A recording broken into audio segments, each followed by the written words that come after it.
Hello students, in today's lecture number 8 on wave optics we shall discuss some other concept based on Young's double slit experiment, and also we shall discuss the conditions for sustained or proper interference pattern and numerical problems.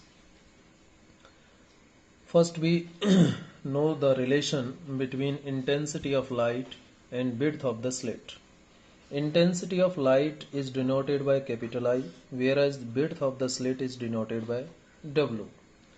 Now, what is intensity, what is width? All of you know the arrangement of Young's double slit experiment, that this is the monochromatic source of light, and in front of this monochromatic source of light, a rectangular cardboard is placed on which two slits are made, two pinholes we can say are made, and a screen is placed at a distance capital D from this rectangular cardboard, or we can say from slits S1 and S2 there is a distance capital D of this screen, right?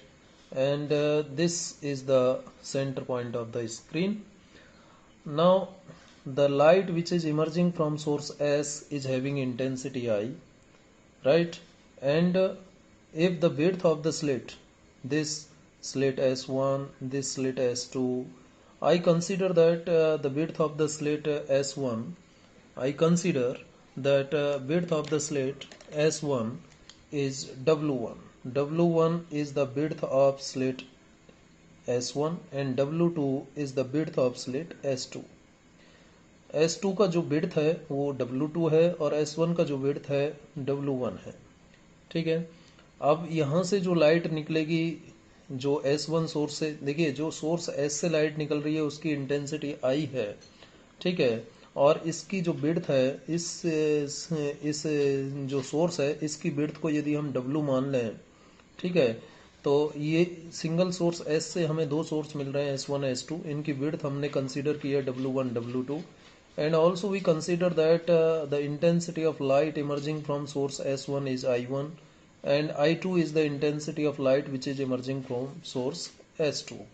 अब ये जो दो intensity है I1 I2, ये दोनों light इस reason में overlap होती हैं, सुपरपोज होती हैं और इस स्क्रीन के ऊपर मैक्सिमा मिनिमा के रूप में डिस्ट्रीब्यूट होती है, जिसे हम इंटरफेरेंस पैटर्न कहते हैं, यानी हमें स्क्रीन पर इंटरफेरेंस पैटर्न मिलता है।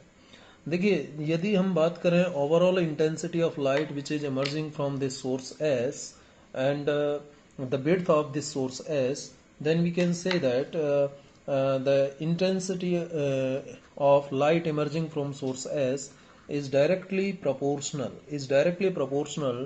to width of the slit. I is the intensity of light, I is intensity of light emerging from source S, and W is the width of slit source S, right? तो भाई obvious है जितना ज़्यादा width होगा source का, slit का, इस source का विड्थ जितना ज़्यादा होगा उतनी ही ज़्यादा लाइट इससे पास होगी, और जितनी ज़्यादा लाइट पास होगी इंटेंसिटी उतनी ही ज़्यादा होगी। So intensity is directly proportional to width of the slit, number one. अब यदि हम बात करें I1 और I2 की, तो यहाँ पर हम कह सकते हैं कि I1 similarly we may write I1 is directly proportional to W1 and I2 is directly proportional to W2, हम ऐसा लिख सकते हैं। और यदि मैं रेशो की बात करूं I1 and I2, therefore ratio I1 upon I2, यानी इन दोनों स्लिट्स S1 S2 से निकलने वाली लाइट की इंटेंसिटी के रेशो की बात की जाए तो ये W1 upon W2, W1 upon W2 ऐसा लिखा जाएगा। Ratio I1 upon I2 is directly proportional to W1 upon W2, और डायरेक्टली प्रोपोर्शनल के साइन को हटा लें, इक्वल कुछ कांस्टेंट को यदि हम 1 मान लें तो ये W1 अपॉन W2 आ जाएगा। तो ये इंटेंसिटी और विड्थ के बीच रिलेशन आ गया। हम कह सकते हैं कि intensity of light emerging from a source is directly proportional to its width. उस सोर्स की विड्थ के डायरेक्टली प्रोपोर्शनल होता है। ठीक है, ये बात पता होनी चाहिए। तो ये इंटेंसिटी और विड्थ के बीच रिलेशन की बात हो गई। अब देखिए जो रेशो है, ये रेशो है इंटेंसिटीज का, तो इसका तो कोई यूनिट होगा नहीं। ठीक है, इसी के ऊपर बेस्ड एक न्यूमेरिकल प्रॉब्लम की हम बात कर लेते हैं। देखिए इस न्यूमेरिकल से और क्लियर हो जाएगा ये concept. The ratio of the intensities, क्या है numerical problem? The ratio of the intensities at minima to the maxima in Young's double slit experiment. बात हो रही है यंग्स डबल स्लिट एक्सपेरिमेंट की, YDAC की। उस यंग्स डबल स्लिट एक्सपेरिमेंट में मिनिमा टू द मैक्सिमा, यानी minimum intensity divided by maximum intensity, ये आपको दे रखा है 9/5। So what is given? Young's double slit experiment की बात हो रही है। किसकी बात हो रही है? यंग्स डबल स्लिट एक्सपेरिमेंट की बात हो रही है।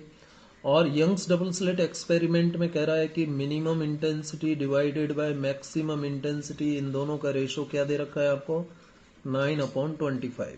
ये क्वेश्चन CBSE में आया हुआ है बोर्ड एग्जाम में, इंपॉर्टेंट है।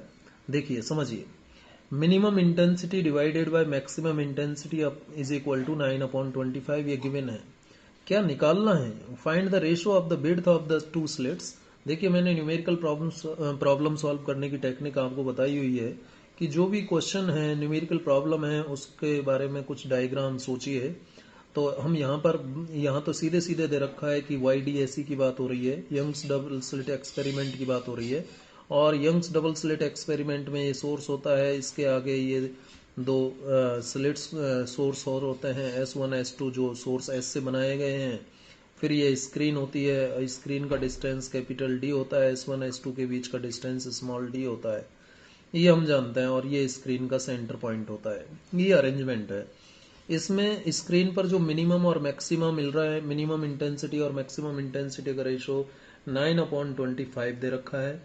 आपसे कहा जा रहा है कि find the ratio of the width of two slits, यानी W1/W2 क्या होगा, ये आपसे पूछा जा रहा है। निकालना क्या है कि W1/W2 क्या होगा, W1/W2 क्या होगा। अब आप कहीं गलत मत कर देना क्वेश्चन को। देखिए यहाँ तो है I1/I2, it is not minimum और मैक्सिमम, राइट।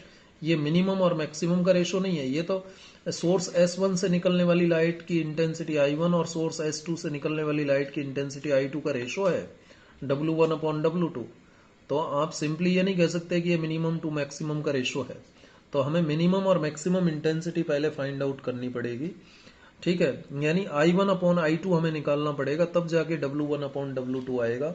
और I1/I2 निकालने के लिए देखिए, यदि मैं बात करूं I1/I2 की, I1/I2 की बात करता हूं। देखिए इस क्वेश्चन, इस हिंट से हो जाएगा I minimum/I maximum is equal to 9/25 है। अब देखिए I मिनिमम की यदि मैं बात करूं इन टर्म्स ऑफ एम्पलीट्यूड, याद कीजिए आप, यदि एम्पलीट्यूड के टर्म में हम मिनिमम इंटेंसिटी को लिखें तो ये लिखेंगे भाई I मिनिमम। आप ध्यान कीजिए, कल मैंने आपको बताया था पिछले लेक्चर में कि I मिनिमम ये इसके बराबर होगा, और I मैक्सिमम के बारे में मैंने बताया एम्पलीट्यूड के टर्म्स में A1 + A2 होल स्क्वायर के बराबर होगा। ये मैंने आपको ऑलरेडी बताया हुआ है। तो I मैक्सिमम की जगह A1 + A2 लिख दीजिए। अब आप कहेंगे सर ये एम्पलीट्यूड का रेशो कैसे लिख लिया आपने, एम्पलीट्यूड की टर्म में लिखने का क्या मीनिंग यहाँ पर है, मैं आपको बताऊंगा एम्पलीट्यूड की टर्म में लिखने से हमें क्या मदद मिलेगी। देखिएगा 9/25 आपने यहाँ पर लिखा। अब यहाँ पर मैं सिंपली क्या करता हूँ कि A2 को ऊपर से कॉमन लेता हूँ, A2 को नीचे से कॉमन लेता हूँ। तो A2 को ऊपर से कॉमन लिया तो A2 स्क्वायर बाहर आएगा, और यहाँ बचेगा A1/A2 - 1 whole square divided by, यहाँ नीचे से A2 स्क्वायर कॉमन लीजिए, A2 को बाहर लेंगे तो A2 स्क्वायर आएगा, और ये A1/A2 + 1 होल स्क्वायर आ जाएगा इज इक्वल टू 9/25 आ जाएगा। अब देखिए A2 स्क्वायर से A2 स्क्वायर कैंसिल हुआ, और यदि इसको लिखा जाए तो A1/A2 - 1 ये ऊपर है, और A1/A2 + 1 ये नीचे है, और ये होल स्क्वायर है। तो यदि स्क्वायर रूट लेंगे तो ये बराबर हो जाएगा 3/5 के, हो जाएगा या नहीं। अब यहाँ से आपको एम्पलीट्यूड का रेशो पता चल जाएगा। A1 upon A2 cross multiply करके आपको A1 अपॉन A2 यहाँ से मिलने वाला है। तो देखिए क्रॉस मल्टीप्लाई कीजिए, A1 upon A2 minus 1 is equal to 3 upon 5। Cross multiply यदि हम इसको कर लें, क्रॉस मल्टीप्लाई करें A1 अपॉन A2 माइनस 1, ये क्रॉस मल्टीप्लाई करें, क्रॉस मल्टीप्लाई करें तो ये 5 से मल्टीप्लाई होगा is equal to A1 upon A2 plus 1, और ये मल्टीप्लाई हो जाएगा आपका किससे, 3 से ये 3 से मल्टीप्लाई हो जाएगा। इसको सॉल्व करें तो 5A1 upon A2 minus 5 is equal to 3A1 upon A2 plus 3, और इसको इधर ले आए तो 2A1 upon A2 is equal to, इसको इधर ले जाएं तो 8। तो यहाँ से A1 अपॉन A2 की वैल्यू आ गई 4। कितनी आ गई, A1 अपॉन A2 की वैल्यू कितनी आ गई, 4 आ गई। अब देखिए इसका फायदा क्या हुआ, हमें चाहिए मिनिमम टू मैक्सिमम इंटेंसिटीज का रेशो, यानी मिनिमम टू मैक्सिमम इंटेंसिटीज का रेशो दे रखा है। आप हमें चाहिए W1 अपॉन W2, और आप जानते हैं I minimum upon I maximum का रेशो तो ये है ही आपके पास, ठीक है, ये है ही। लेकिन हमें चाहिए I1 अपॉन I2, क्योंकि I1 अपॉन I2 आएगा तो W1 अपॉन W2 आ जाएगा, क्योंकि यही तो W1 अपॉन W2 होता है। और I1 की जगह मैं लिख सकता हूँ A1 स्क्वायर, और I2 की जगह लिख सकता हूँ A2 स्क्वायर। याद कीजिए A1 square upon A2 square लिखा जा सकता है, और यहाँ से मैं इसको A1 upon A2 whole square is equal to W1 upon W2 लिख सकता हूँ। अब A1 अपॉन A2 की वैल्यू मेरे पास 4 है, तो W1 अपॉन W2 क्या आ जाएगा, ये आ जाएगा 16 अपॉन 1। भाई A1 अपॉन A2 आपने निकाल लिया ऑलरेडी 4, तो 4 अपॉन 1, तो होल स्क्वायर करेंगे 16 अपॉन 1, ये विड्थ आ जाएगा, विड्थ का रेशो आ जाएगा। ये आपका आंसर हो गया W1 upon W2 is equal to 16 upon 1। तो सिंपली देखिए हमने A1 अपॉन A2 की वैल्यू निकालने से हमें मदद मिल गई, क्योंकि हम W1 अपॉन W2 को जानते हैं I1 अपॉन I2 के बराबर होता है, और I1 की value K into A1 square और I2 की value K into A2 square, K से K कैंसिल हुआ, A1 upon A2 whole square हो गया। तो A1 अपॉन A2 की वैल्यू आपने ऑलरेडी निकाली है, तो इससे विड्थ का रेशो आ गया।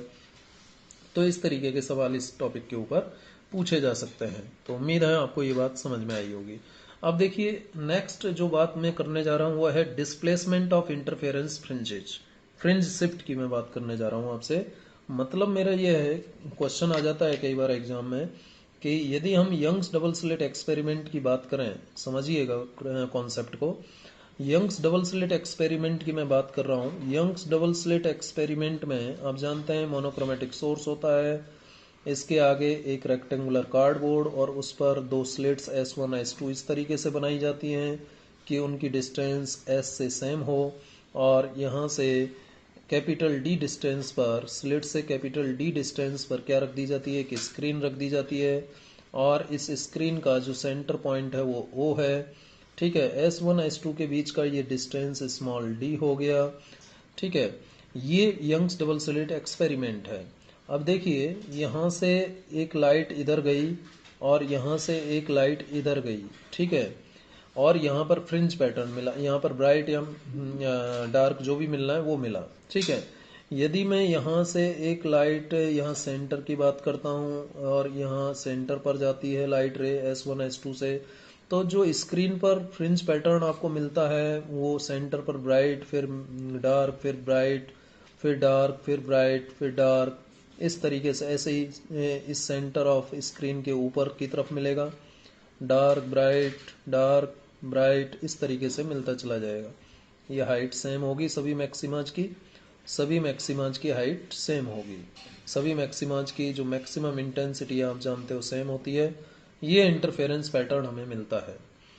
अब यदि क्वेश्चन ये है कि S1 से आने वाली लाइट या S2 से आने वाली लाइट के पाथ में हम एक कोई सीट रख दें, ठीक है, कोई सीट रख दें, जैसे कि मैं इसी में करता हूँ, ये सोर्स है और ये आपका रेक्टेंगुलर कार्डबोर्ड है, यहाँ पर आपने दो स्लिट्स बनाई हैं S1 S2, ठीक है, और ये आपका स्क्रीन है और ये सेंटर पॉइंट है मान लीजिए, अब आप मान लीजिए कि आप एक सीट रख देते हैं S1 से O पर पहुंचने वाली लाइट रे के बीच में।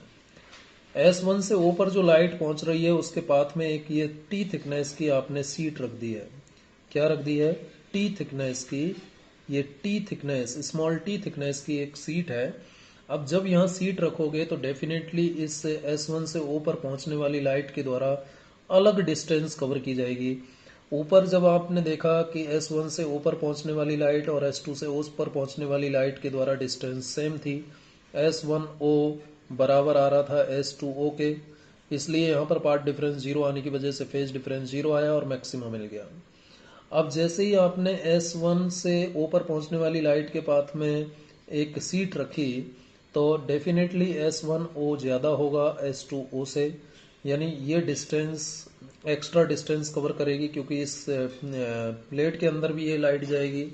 ठीक है, तो S1O ज़्यादा हो जाएगा S2O से, तो यहाँ पार्ट डिफरेंस क्रिएट हो जाएगा। उससे क्या होगा कि जो पूरा की पूरा फ्रिंज पैटर्न है बेटा, पूरा की पूरा फ्रिंज पैटर्न शिफ्ट हो जाएगा। पूरा की पूरा फ्रिंज पैटर्न इस तरीके से शिफ्ट हो जाएगा, इस तरीके से शिफ्ट हो जाएगा। किस तरफ शिफ्ट हो जाएगा? ये शिफ्ट हो जाएगा, पूरा की पूरा फ्रिंज पैटर्न शिफ्ट हो जाएगा, उस तरफ शिफ्ट होगा जिस तरफ आपने ये ऑप्टिकल सीट रखी है। ये जो सीट आपने रखी है किसी भी थिकनेस की, जिस तरफ रखी है उस तरफ ये फ्रिंज पैटर्न शिफ्ट हो जाएगा। तो फ्रिंज पैटर्न किस तरफ शिफ्ट होता है? जिस तरफ आपने सीट रखी है। ठीक है, अब जो भी डिस्टेंस से ये शिफ्ट होगा उसे हम डेल्टा एक्स कह देते हैं। डेल्टा एक्स की वैल्यू कैलकुलेट कर सकते हैं। तो यदि आप S2 से O पर पहुंचने वाली लाइट के पाथ में इस सीट को रखेंगे तो क्या होगा? तो फ्रिंज पैटर्न नीचे की तरफ शिफ्ट हो जाएगा, फ्रिंज पैटर्न नीचे की तरफ शिफ्ट हो जाएगा। ये S1, ये S2 और ये स्क्रीन है आपकी और ये सेंटर पॉइंट है। अब यहाँ पर यदि आपने S2 से O पर जो जाने वाली लाइट है, वेव है, उसके पाथ में आपने ये सीट को रखा। यदि इस पाथ में रखते हो सीट को, T थिकनेस की सीट को, तो फ्रिंज पैटर्न नीचे की तरफ शिफ्ट हो जाएगा। फ्रिंज पैटर्न कहाँ शिफ्ट हो जाएगा? नीचे की तरफ शिफ्ट हो जाएगा। तो फ्रिंज पैटर्न नीचे की तरफ शिफ्ट हो जाएगा, नीचे की तरफ शिफ्ट हो जाएगा, नीचे की तरफ शिफ्ट हो जाएगा, शिफ्टिंग नीचे की तरफ हो जाएगा। तो इस एग्जाम्पल से आपको ये समझ में आ जाना चाहिए कि यदि हम किसी S1 या S2 से किसी एक के पाथ में एक सीट रख देते हैं किसी भी थिकनेस की, तो पूरा की पूरा जो फ्रिंज पैटर्न है उस तरफ शिफ्ट हो जाएगा जिस तरफ की वेव के पाथ में आपने सीट को रखा है।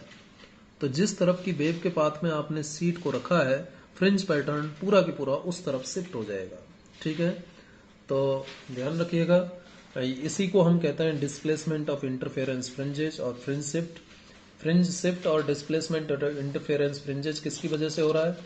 इस सीट की वजह से हो रहा है। देखिए यहाँ पर क्या हो जाएगा? S2O ग्रेटर देन होगा S1A से, तो पाथ डिफरेंस यहाँ पर आ जाएगा और उस वजह से पूरा की पूरा फ्रिंज पैटर्न जो है नीचे की तरफ शिफ्ट हो जाएगा, क्योंकि आपने सीट को कहाँ रखा है? नीचे की तरफ रखा है, क्योंकि जो पाथ डिफरेंस है वो नीचे की तरफ आएगा।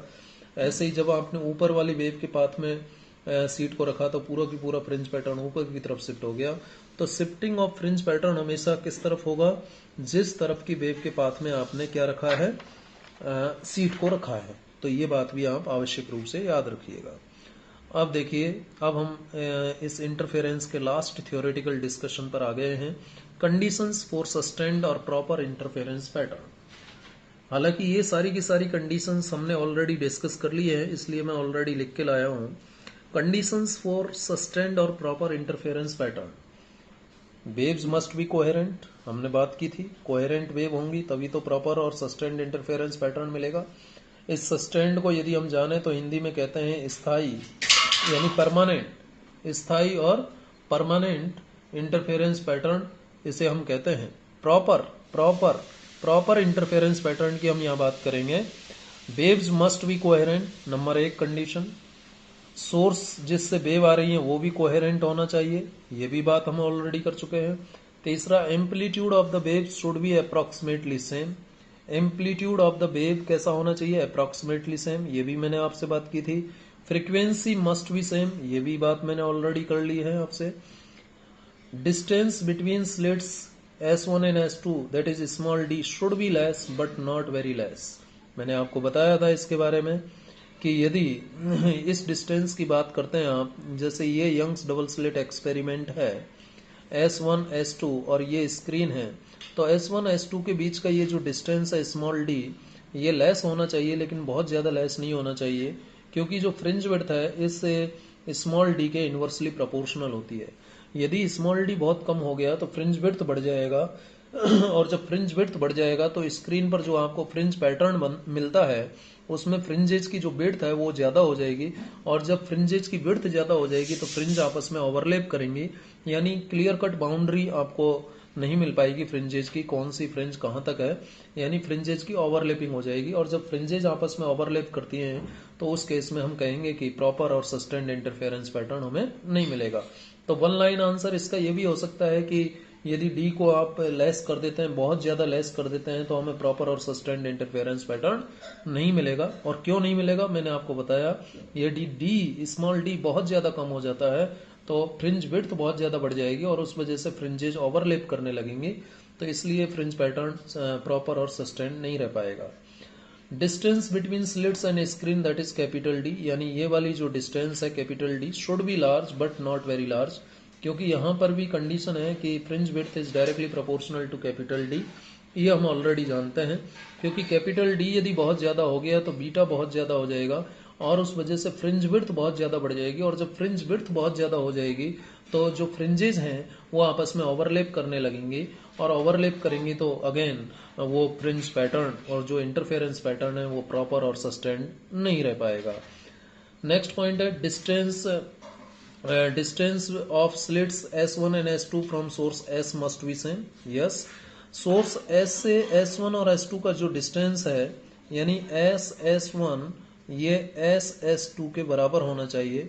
मैंने आपको बताया था, ध्यान कीजिए, मैंने आपको बताया था कि ये सोर्स है, यदि इसकी विड्थ हम स्मॉल a ले लेते हैं, ठीक है, स्मॉल a ले लीजिए, और यदि इस सोर्स से स्लिट का ये जो डिस्टेंस है इसको आप कुछ भी कह दीजिए, जैसे y कह दिया आपने, ठीक है, तो कंडीशन मैंने आपको बताई थी कि जो विड्थ ऑफ द स्लिट है, विड्थ ऑफ द स्लिट है, विड्थ ऑफ द स्लिट जो है, इसके लिए मैंने आपको ऑलरेडी एक कंडीशन बता रखी है, और वो कंडीशन मैंने आपको, ध्यान कीजिए, शुरुआत में ही यंग्स डबल स्लिट एक्सपेरिमेंट के केस में बताई थी।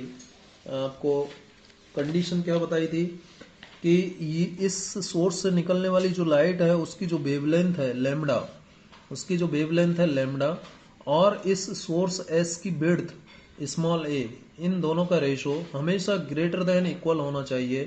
किससे किससे S1 और S2 के बीच का डिस्टेंस स्मॉल d, S1 और S2 के बीच का distance small d divided by S1 S2 का डिस्टेंस कहाँ से, S से, यानी y, ये होना चाहिए। और यहाँ पर मैंने आपको बताया था कि S1 S2 के बीच का जो मैक्सिमम डिस्टेंस है वो मैक्सिमम डिस्टेंस कितना हो सकता है, लैम्डा इंटू वाई अपॉन ए, क्योंकि यदि इससे ज़्यादा आपने इस मैक्सिमम डिस्टेंस से ज़्यादा यदि S1 S2 के बीच का डिस्टेंस किया तो S1 और S2 जो है स्पेशियल कोहेरेंस में नहीं होंगे, और जब ये कोहेरेंस में नहीं होंगे तो आपको फ्रिंज पैटर्न प्रॉपर और सस्टेन्ड नहीं मिल पाएगा। ये बात मैंने ऑलरेडी आपको बताई हुई है, ठीक है, उम्मीद है ये बात भी आपको याद आ गई होगी। चलिए, तो ये बड़ी इंपॉर्टेंट कंडीशन है, इसके बारे में, इसके ऊपर क्वेश्चन आते रहते हैं, ध्यान रखिएगा। लास्ट कंडीशन है if polarised light is used the state of polarisation should be same, state of polarisation should be same. अब आप कहेंगे सर ये पोलराइज्ड लाइट क्या होती है। देखिए बेटे कि किसी भी सोर्स से यदि कोई लाइट केवल और केवल एक ही डायरेक्शन में प्रोपोगेट करे, ठीक है, चारों तरफ चारों डायरेक्शंस में प्रोपोगेट ना करके यदि केवल और केवल एक ही डायरेक्शन में प्रोपोगेट करे तो उसे हम पोलराइज्ड लाइट कहते हैं। ये सिंपल मीनिंग मैंने आपको बताया।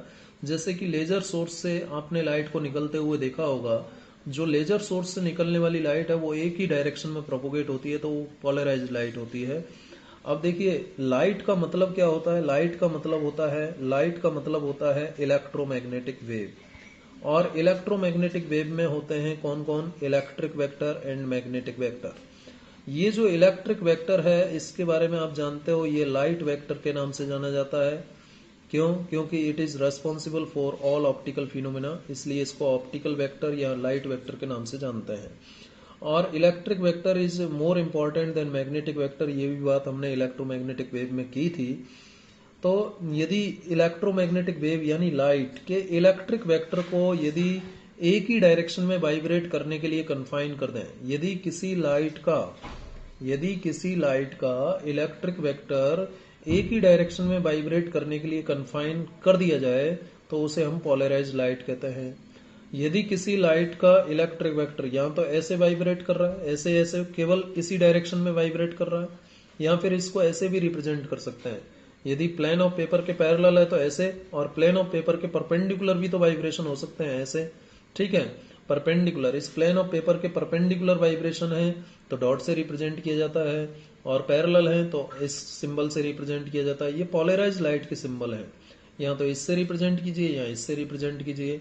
तो जब किसी इलेक्ट्रोमैग्नेटिक वेव यानी लाइट का इलेक्ट्रिक वेक्टर केवल और केवल एक ही डायरेक्शन में प्रोपोगेट करता है, या एक ही डायरेक्शन में प्रोपोगेट करने के लिए कन्फाइन कर दिया जाता है, तो उसे हम पोलराइज्ड लाइट कहते हैं। अब आपको ये बात समझ में आ गई होगी। हम किसी भी लाइट को पोलराइज्ड लाइट बना सकते हैं by the process of reflection, by the process of refraction, right, by the process of scattering. ये सारे प्रोसेस हैं जिनकी हेल्प से हम किसी अनपोलराइज्ड लाइट को पोलराइज्ड लाइट में बदल सकते हैं। हम अनपोलराइज्ड लाइट को पोलराइज्ड लाइट में बदलने के लिए उसे निकोल प्रिज्म से भी पास करते हैं, CaCO3 calcium calcite crystal, calcium carbonate crystal होता है, जिसकी हेल्प से हम अनपोलराइज्ड लाइट को पोलराइज्ड लाइट में बदल सकते हैं, ठीक है। तो वो बात हम पोलराइज्ड लाइट में करने वाले थे, लेकिन अभी मैं इसके ऊपर वीडियो बाद में बनाऊंगा पोलराइजेशन के ऊपर, क्योंकि इस साल कोरोना पेंडेमिक के कारण CBSE ने 12th क्लास से इस पोलराइजेशन वाले टॉपिक को रिमूव कर दिया है। तो इसलिए ये ध्यान रखिएगा। अब आपको ये पोलराइज्ड लाइट का मीनिंग समझ में आ गया होगा। देखिए, अनपोलराइज्ड लाइट किसी भी बल्ब से या ट्यूबलाइट से निकलने वाली जो भी लाइट है, टॉर्च से निकलने वाली लाइट, ठीक है, जो भी बल्ब आपके घर में लगा हुआ है, ट्यूबलाइट लगी हुई है, उससे जो भी लाइट निकल रही है वो अनपोलराइज्ड लाइट है। वेयर एज जो लेजर सोर्स होता है बेटा, लेजर सोर्स जिससे निकलने वाली लाइट केवल और केवल एक ही डायरेक्शन में प्रोपोगेट करती है, वो हाईली पोलराइज्ड होती है। तो ये भी एक कंडीशन है प्रॉपर और सस्टेन्ड इंटरफेरेंस पैटर्न के लिए, कि यदि पोलराइज्ड लाइट का आप यूज कर रहे हैं, देन स्टेट ऑफ पोलराइजेशन मतलब vibration, state of polarisation should be same, state of polarisation should be same. ऐसा नहीं हो कि एक सोर्स से निकलने वाली लाइट का पोलराइजेशन, स्टेट ऑफ पोलराइजेशन तो एक्स एक्सिस में है और दूसरी लाइट का state of polarisation Y axis में हो, ऐसा नहीं होना चाहिए।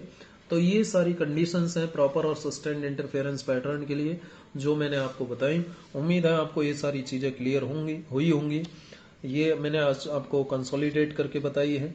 हालांकि ऑलरेडी हमने इन कंडीशंस का डिस्कशन पहले कई बार कर लिया है, डेफिनेशन में भी, और जब यंग्स डबल स्लिट एक्सपेरिमेंट को परफॉर्म किया था, उसको डिस्कस किया था, डिस्क्राइब किया था, उस समय भी हमने ये बात की थी। चलिए, इसके ऊपर क्वेश्चन आता रहता है, तो इन कंडीशंस को ध्यान रखिएगा। अब हम बात करेंगे न्यूमेरिकल प्रॉब्लम्स। तो सबसे पहले बात करेंगे एनसीईआरटी के सॉल्व एग्जाम्पल्स की। एनसीईआरटी के सॉल्व एग्जाम्पल्स में सबसे पहले हम बात कर लेते हैं एग्जाम्पल 10.1।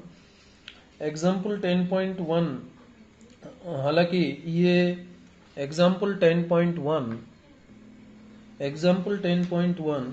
हालांकि ये डॉपलर इफेक्ट पर बेस्ड है। डॉपलर इफेक्ट आपने क्लास 11 में पढ़ा है कि जब हम किसी सोर्स से दूर जाते हैं या सोर्स के पास में आते हैं, तो जो साउंड है उसकी फ्रीक्वेंसी में वेरिएशन आता है। तो variation of frequency whenever we approaches a source और we recedes away from a source और we go away from a source. Recedes away का मतलब दूर जाना और अप्रोच का मतलब पास में आना। या फिर ऑब्जर्वर एक जगह खड़ा हुआ है, जैसे ये सोर्स है, मान लीजिए ये माइक है, इससे निकलने वाली जो लाइट है, साउंड है, ये सोर्स हो गया और ये ऑब्जर्वर इसको सुन रहा है। यदि सोर्स इसके पास में आ रहा है, ऑब्जर्वर तो स्टेशनरी है और सोर्स इसके पास में जा रहा है, तो इसके कानों में जो आवाज जाएगी वो धीरे धीरे तेज होती चले जाएगी। जैसे कि रेलवे प्लेटफॉर्म पर जब हम ट्रेन का इंतजार करते हैं, तो ट्रेन जैसे जैसे प्लेटफॉर्म पर आती है उसकी आवाज तेज होते चले जाती है। और जैसे ही कोई ट्रेन, हम प्लेटफॉर्म पर खड़े हुए हैं और ट्रेन वहां से दूर जा रही है, प्लेटफॉर्म को छोड़ रही है तो उसकी आवाज कम होती चले जाती है। ये जो वेरिएशन आता है फ्रीक्वेंसी में, इसी को हम डॉपलर इफेक्ट ऑफ साउंड कहते हैं। जिस तरीके से सॉरी जिस तरीके से डॉपलर इफेक्ट ऑफ साउंड होता है, उसी तरीके से डॉपलर इफेक्ट ऑफ लाइट भी होता है। तो डॉपलर इफेक्ट ऑफ लाइट में हम रेड शिफ्ट और ब्लू शिफ्ट की बात करते हैं, ठीक है। और तो वहां भी हम फ्रीक्वेंसी की बात कर लेते हैं। तो यहां मैं आपको डायरेक्ट एक रिलेशन बता रहा हूं। डायरेक्ट एक रिलेशन आपको जो यहां पर ध्यान रखना चाहिए वो क्या है, आपने पढ़ा होगा, देखिए फॉर साउंड, साउंड के लिए आपने क्या पढ़ा था, speed of sound is equal to frequency into wavelength. लेकिन लाइट की जब हम बात करते हैं, लाइट की बात करते हैं, तो v की जगह आ जाएगा c, और c is equal to nu into lambda हो जाता है, ठीक है। अब यहां से न्यू की वैल्यू यदि मैं लिखूं फ्रीक्वेंसी की, तो c अपॉन लेमडा हो जाएगा, या फिर इसको मैं ऐसे भी लिख सकता हूं c into lambda raise to the power -1। ये फ्रीक्वेंसी है बेटा, ठीक है, ये फ्रीक्वेंसी है न्यू। क्वेश्चन क्या है देखिए 10.1 का पहले क्वेश्चन देख लीजिए। What speed should a galaxy move, what speed should a galaxy move with respect to us. हमारी रेस्पेक्ट में, हमारे रेस्पेक्ट में कोई गैलेक्सी किस स्पीड से मूव करेगी, सो दैट, किस स्पीड से मूव करना चाहिए, सो दैट, ताकि sodium line at 589.0 nanometre is observed at 589.6 nanometre. मैंने आपको कई बार बताया भी है कि जो सोडियम लैंप से निकलने वाली वेवलेंथ है, दो वेवलेंथ होती है, एक तो 5890 और एक 5896, अप्रोक्सीमेटली इक्वल है, थोड़ा सा डिफरेंस है। तो 589.0 नैनोमीटर और 589.6 नैनोमीटर, ये दो वेवलेंथ की लाइट सोडियम लैंप से निकलती है। सोडियम लाइन ये यहां पर ऑब्जर्व होने के बजाय यहां पर ऑब्जर्व हो, तो गैलेक्सी को किस स्पीड से मूव करना चाहिए, v की वैल्यू निकालनी है। तो v की वैल्यू निकालने के लिए आपको क्या करना होगा, इस फॉर्मूले का यूज करना होगा, ठीक है। क्योंकि हमें यहाँ पर देखिए लेमडा 1 दे रखा है 589.0 नैनोमीटर, ठीक है, और लेमडा 2 जहां पर शिफ्ट हो रही है वेवलेंथ, वो कितना है 589.6 नैनोमीटर। तो यहां से मैं चेंज इन वेवलेंथ निकाल सकता हूं आराम से, lambda 2 minus lambda 1। Change in wavelength की यदि मैं बात करूं तो ये कितना आ जाएगा, ये 0.6 नैनोमीटर आ जाएगा। लेमडा 2 में से लेमडा 1 माइनस करेंगे तो 0.6 नैनोमीटर, ये डेल्टा लेमडा की वैल्यू आ जाएगी, ठीक है। अब यहां से देखिए इसको डिफरेंशिएट कीजिए, तो म्यू का डिफरेंशिएशन डेल्टा म्यू, म्यू का डिफरेंशिएशन डेल्टा म्यू, और म्यू नीचे भी आएगा, क्योंकि म्यू का तो डेल्टा म्यू हो गया, और फिर म्यू है तो उसका mu raise to the power -1 भी होगा, तो नीचे आ जाएगा, इज इक्वल टू सी का होगा नहीं, और इस lambda raise to the power -1, इसका डिफरेंशिएशन यदि हम करें तो डेल्टा लेमडा अपॉन लेमडा इस तरीके से लिखा जा सकता है, ठीक है, इस तरीके से लिखा जा सकता है इसको। और यहाँ पर आप चाहें तो माइनस साइन लगा सकते हैं, ये माइनस आएगा यहाँ पर, ठीक है, इस तरीके से इसको लिखा जा सकता है डिफरेंशिएट करके। न्यू को डेल्टा न्यू अपॉन न्यू लिखा, और lambda raise to the power -1 को minus delta lambda upon lambda लिखा, सी को एज इट इज रखा, ठीक है, ये वैल्यू यहाँ पर आ जाएगी। अब यहाँ से देखिए delta nu upon new, delta, हाँ इसको और देख लीजिए, इसका डिफरेंशिएशन इतना नहीं होगा, lambda raise to the power -1 है, तो लेमडा का तो डेल्टा लेमडा हो गया, और आप देखिए इसको अलग से कर लेता हूँ डिफरेंशिएशन को एक बार। New is equal to C into lambda raise to the power -1, new का डेल्टा न्यू हो गया सी, और ये -1 आएगा, और lambda raise to the power -2 आएगा, n-1 होता है, और लेमडा का डेल्टा लेमडा हो जाएगा। तो delta nu is equal to -c delta lambda upon lambda square आया, ठीक है। और यहाँ से मैं इसको इस तरीके से लिख सकता हूँ, देखिए क्या लिखूंगा, न्यू से मैं दोनों तरफ मल्टीप्लाई कर देता हूँ, चलिए नीचे की तरफ डिवाइड कर दिया, न्यू, इसको इस तरीके से लिख लिया मैंने, ठीक है। और delta nu upon nu is equal to, और ये न्यू होता है, न्यू क्या है, सी अपॉन लेमडा है, सी अपॉन लेमडा है, न्यू का वैल्यू क्या है सी अपॉन लेमडा, तो सी अपॉन लेमडा, तो delta lambda upon lambda square. अब देखिए delta nu upon nu is equal to minus delta lambda upon lambda, क्योंकि ये लेमडा ऊपर जाएगा सी से सी कैंसिल हो गया और ये इतना आ जाएगा, तो ये कंडीशन आ जाएगी। और यही कंडीशन तो हमने यहाँ पर लिखी है, यही कंडीशन हमने यहाँ पर लिखी है। तो ये माइनस सी हटा देंगे, माइनस सी हट जाएगा, ये आ जाएगा केवल delta nu upon nu is equal to minus delta lambda upon lambda, ये कंडीशन हमारी यहाँ पर आ गई।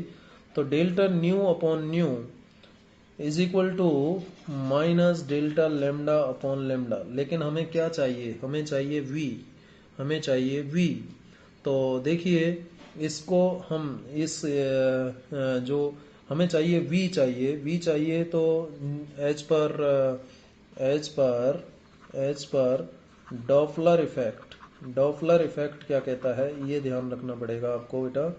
डॉपलर इफेक्ट में ये जो रिलेशन आता है डेल्टा न्यू अपॉन न्यू, ये जो फ्रीक्वेंसी का वेरिएशन आता है ये v अपॉन सी के बराबर आता है, ये v अपॉन सी के बराबर आता है। इस v को हम रेडियल वेलोसिटी भी कहते हैं, रेडियल वेलोसिटी भी कहते हैं। तो इस therefore delta nu upon new की जगह ये रखें, या इस इक्वेशन और इस इक्वेशन से हम क्या लिख सकते हैं, v radial upon c is equal to minus delta lambda upon lambda. तो यहाँ से v रेडियल हम आसानी से निकाल सकते हैं, minus c delta lambda upon lambda. अब देखिए हमारे पास c है, c की वैल्यू है, डेल्टा लेमडा की वैल्यू है और लेमडा की वैल्यू है। अब आप कहेंगे सर व्हाट इज लेमडा, तो देखिए v radial is equal to c की वैल्यू तो 3 into 10 raise to the power 8, ठीक है, और डेल्टा लेमडा की value 0.6 into 10 raise to the power minus 9 है बेटा, ये 10 raise to the power minus 9, अलग पेन से लिख देता हूँ आपको दिखाई देगा, 0.6 into 10 raise to the power minus 9, ठीक है, divided by lambda. What is lambda, lambda लेंगे हम, ये यहाँ से शिफ्टिंग हो रही है 589.0 से शिफ्ट हो रहा है यहाँ पर, तो इनिशियल वेवलेंथ ये ली जाएगी 589, तो लेमडा हो गया 589 नैनोमीटर, और नैनो से नैनो ये कैंसिल हो गया 10 raise to the power minus 9, ठीक है। और इसको जब आप सॉल्व करोगे तो v रेडियल जो आएगा यहाँ पर अप्रॉक्सीमेटली 306 किलोमीटर पर सेकेंड आ जाएगा। तो गैलेक्सी को किस स्पीड से मूव करना होगा, 306 किलोमीटर पर सेकेंड अवे फ्रॉम अस, हमारे से कितना स्पीड से दूर जाना होगा गैलेक्सी को, इतनी स्पीड से दूर जाना होगा। चलिए नेक्स्ट सवाल पर बढ़ते हैं, example 10.2, what is there in this example. देखिए अच्छा क्वेश्चन है, क्या है question, when monochromatic light is incident on a surface, when monochromatic light is incident on a surface separating two media, the reflected and refracted light both have same frequency as the incident frequency। देखिए बेटा भाई सीधी सी बात है कि जब हम incident light की बात करते हैं, 10.2 का मैं पार्ट ए कर रहा हूँ, तो देखिए जब कोई हम इंसिडेंट लाइट किसी सरफेस पर इंसिडेंट करते हैं, when monochromatic light is incident on a surface, मान लीजिए ये सरफेस है, ये सरफेस है, तो इस पर ये मोनोक्रोमेटिक लाइट आपने इंसिडेंट की और ये इस सरफेस का नॉर्मल है, तो ये लाइट रिफ्रैक्ट हो गई, एंगल आर बना, और यहाँ कुछ हिस्सा इसका क्या होगा, रिफ्लेक्ट भी होगा। ये आई है तो ये आर हो गया आपका R1 मान लीजिए, इसको R2 मान लीजिए, ये रिफ्लेक्ट हो गया, ठीक है, और ये क्या हो गया, रिफ्रैक्ट हो गया, यानी कुछ हिस्सा तो वापस उसी मीडियम में चला जाएगा लाइट का और कुछ हिस्सा दूसरे मीडियम में एंटर कर जाएगा। अब जिस सरफेस पर ये लाइट टकरा रही है, ये सरफेस में क्या है, एटम्स हैं, क्या हैं, एटम्स हैं, ठीक है या नहीं, इस सरफेस में क्या है, एटम्स हैं, एटॉमिक भाई ये जो मैटर है, ये मैटर का बना हुआ है सरफेस, ठीक है। अब इसमें एटम्स हैं, ये एटम्स हैं। अब जब ये मोनोक्रोमेटिक लाइट इस सरफेस पर जाएगी बेटा, जब ये मोनोक्रोमेटिक लाइट इस सरफेस पर इंसिडेंट होगी तो क्या होगा बताइए। बिल्कुल क्लियर बात है कि जब ये मोनोक्रोमेटिक लाइट इस सरफेस पर जाएगी तो ये लाइट अपनी एनर्जी ट्रांसफर करेगी किसको, इन एटम्स को, और जैसे ही ये एनर्जी इन एटम्स को मिलेगी तो एटम्स का क्या होगा, ऑसिलेशंस होगा। एटम्स क्या करना शुरू कर देंगे, ऑसिलेशन करना शुरू कर देंगे। ठीक है, ऑसिलेशंस ऑफ एटम होगा। और ये ऑसिलेशंस ऑफ एटम उसी फ्रीक्वेंसी के साथ होगा जिस फ्रीक्वेंसी के साथ लाइट रिफ्रैक्ट या रिफ्लेक्ट होती है। ये रिफ्रैक्ट हुई या रिफ्लेक्ट हुई, इस लाइट की जितनी फ्रीक्वेंसी होगी, इस लाइट की जितनी फ्रीक्वेंसी होगी, उसी फ्रीक्वेंसी के साथ इन एटम्स का क्या होगा, ऑसिलेशन होगा। सेम फ्रीक्वेंसी के साथ होगा। किस फ्रीक्वेंसी के साथ होगा, सेम फ्रीक्वेंसी के साथ होगा। तो दोनों की फ्रीक्वेंसी सेम होगी और same frequency as that of incident light, as that of incident light. ठीक है, incident light comma reflected light comma refracted light, refracted light या इंसिडेंट लाइट, सभी केसेज में फ्रीक्वेंसी वही रहने वाली है, क्योंकि एनर्जी इनको ट्रांसफर हुई, एनर्जी से इनको ऑसिलेशन मिलेगा। ऑसिलेशन उसी फ्रीक्वेंसी से ऑसिलेट करेंगे जिस फ्रीक्वेंसी को इन्होंने एब्जॉर्ब किया, उसी फ्रीक्वेंसी से तो ऑसिलेशन होगा। तो इसलिए फ्रीक्वेंसी वही रहने वाली है। वैसे भी मैंने आपको पहले बताया था फ्रीक्वेंसी जो है चेंज नहीं होती है। ठीक है, और उसको मैंने प्रूव भी किया था। चलिए सेकेंड पार्ट में देखते हैं। When light travels from a rarer to denser medium the speed decreases. बिल्कुल ठीक बात है। जब एक लाइट रेयरर से डेंसर मीडियम में जाती है तो स्पीड क्या होती है, डिक्रीज होती है। बिल्कुल ठीक बात है। Does the reduction in speed imply A reduction in the energy carried by the light wave. क्या स्पीड का कम होना ये बताता है कि जो एनर्जी है लाइट वेव की वो कम हो जाएगी? नो जी, बिल्कुल नहीं कम होगी। क्यों बिल्कुल कम इसलिए नहीं होगी? यदि मैं पार्ट बी की बात करूं तो देखिए, जो एनर्जी ऑफ आपकी वेव है, एनर्जी ऑफ लाइट वेव है, एनर्जी ऑफ लाइट वेव किस पर डिपेंड करती है? पहले तो ये देखें, energy of light wave, energy of light wave का मतलब है, एनर्जी का मतलब है intensity, intensity of light wave, intensity of light wave. और इंटेंसिटी डायरेक्टली प्रोपोर्शनल होता है किसके, एम्पलीट्यूड के स्क्वायर के। ठीक है, इसका मतलब जब इंटेंसिटी एम्पलीट्यूड पर डिपेंड कर रही है और इंटेंसिटी ही एनर्जी है तो एनर्जी भी एम्पलीट्यूड पर डिपेंड करेगी। ठीक है या नहीं? तो जब रेयरर से डेंसर मीडियम में लाइट जाएगी, ये मान लीजिए डेंसर मीडियम है, ठीक है, और ये रेयरर मीडियम है, रेयरर मीडियम से डेंसर मीडियम में लाइट जाती है तो आप जानते हो रिफ्रैक्शन होता है। क्या होता है? रिफ्रैक्शन होता है। तो स्पीड डिक्रीज हो जाएगी। यहाँ v2 स्पीड है और यहाँ v1 आप जानते हो v1 v2 से ज़्यादा हुआ, यानी v2 कम हो जाएगी, स्पीड डिक्रीज हो जाएगी। लेकिन स्पीड का डिक्रीज होना, इसकी एनर्जी का कम होना, इससे कोई रिलेशन नहीं है, क्योंकि इस लाइट वेव की जो एनर्जी है वो स्पीड पर डिपेंड नहीं करती, वो किस पर डिपेंड करती है? एम्पलीट्यूड पर। तो हम ये बिल्कुल नहीं कह सकते कि यदि लाइट रे जब रिफ्रैक्ट होती है, रेयरर से डेंसर मीडियम में जाती है तो स्पीड तो डिक्रीज हो जाती है, लेकिन उसके एनर्जी में कोई चेंज नहीं आएगा, बिकॉज उसकी फ्रीक्वेंसी वही रहेगी। और जो एनर्जी है यानी जो इंटेंसिटी है वो एम्पलीट्यूड पर डिपेंड करती है, और एम्पलीट्यूड नहीं बदलेगा तो फिर एनर्जी क्यों बदलेगी? चलिए पार्ट सी की बात करते हैं। In the wave picture of light, intensity of light is determined by the square of amplitude of the wave. अभी हमने बात की intensity is directly proportional to, मैंने क्या बात की? intensity is directly proportional to amplitude square. ये wave picture कहता है, wave theory of light ऐसा कहता है। What determines the intensity of light in photon picture? Photon picture में इंटेंसिटी ऑफ लाइट को कौन डिटरमाइन करता है? बिल्कुल इंटेंसिटी ऑफ लाइट को डिटरमाइन करता है फोटोन पिक्चर में कौन? कि फोटोन पर सेकंड पर यूनिट एरिया कितना एब्जॉर्ब हो रहा है, ठीक है, कितना क्रॉस हो रहा है, कितना नंबर ऑफ प्रोटॉन क्रॉस हो रहा है। यदि हम फ्रीक्वेंसी को सेम मान लें, यदि हम फ्रीक्वेंसी को सेम मान लें तो फ्रीक्वेंसी को सेम मानते हुए for a particular frequency intensity of light जो है वो डिपेंड करेगी फोटोन पिक्चर में। किस पर डिपेंड करती है? फोटोन पिक्चर में इंटेंसिटी ऑफ लाइट डिपेंड करती है। सी पार्ट की मैं बात करूं तो सी पार्ट का आंसर हो जाएगा कि in photon picture in photon picture, ठीक है, photon picture of light, photon picture यानी पार्टिकल नेचर की जब हम बात करते हैं लाइट के, फोटोन पिक्चर का मतलब पार्टिकल नेचर। तो फोटोन पिक्चर ऑफ लाइट में जो इंटेंसिटी है लाइट की, इंटेंसिटी ये डिटरमाइन होती है, इंटेंसिटी इज डिटरमाइंड, किससे डिटरमाइन होती है, मैंने आपको बताया, is determined by the number of photons, bye the number of photons, कि कितने फोटॉन्स क्रॉस कर रहे हैं, ठीक है, crossing unit area, crossing unit area per unit time यानी पर सेकेंड,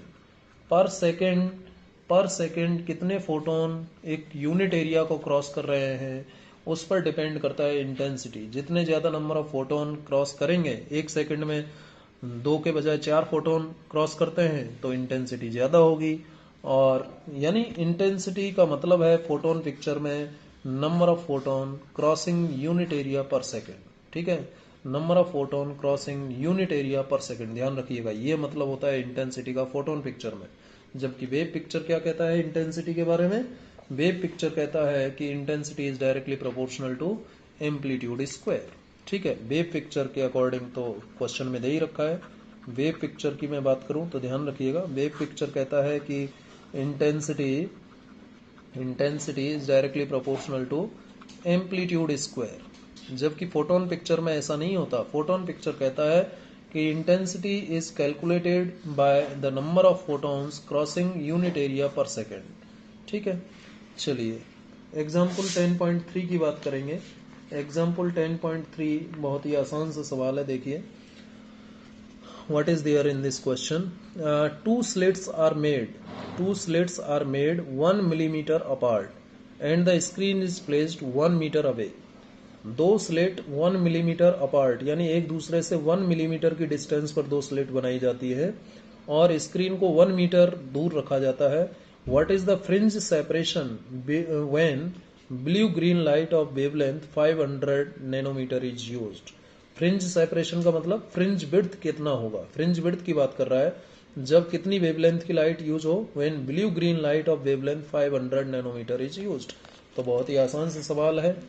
तो इसमें आपको कह रहा है कि एक सोर्स है जिससे ब्लू ग्रीन लाइट निकलती है, ब्लू ग्रीन लाइट जिस सोर्स से निकलती है जिसकी वेवलेंथ आपको 500 नैनोमीटर दे रखी है, एक ऐसा सोर्स है।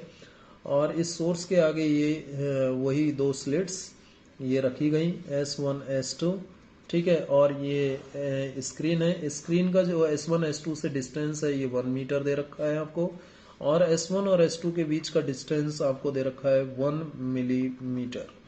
यानी ये बन गया डायग्राम और D का वैल्यू आपको दे रखा है 1 मिलीमीटर, 1 मिलीमीटर का मतलब इतना मीटर, ये D की वैल्यू आ गई, ठीक है, और लैम्डा आपको दे रखा है 500 नैनोमीटर, और नैनो का मतलब आप सब जानते हैं 10⁻⁻⁹ मीटर में ये वेवलेंथ आ गई, और ये कैपिटल D दे रखा है 1 मीटर, ठीक है।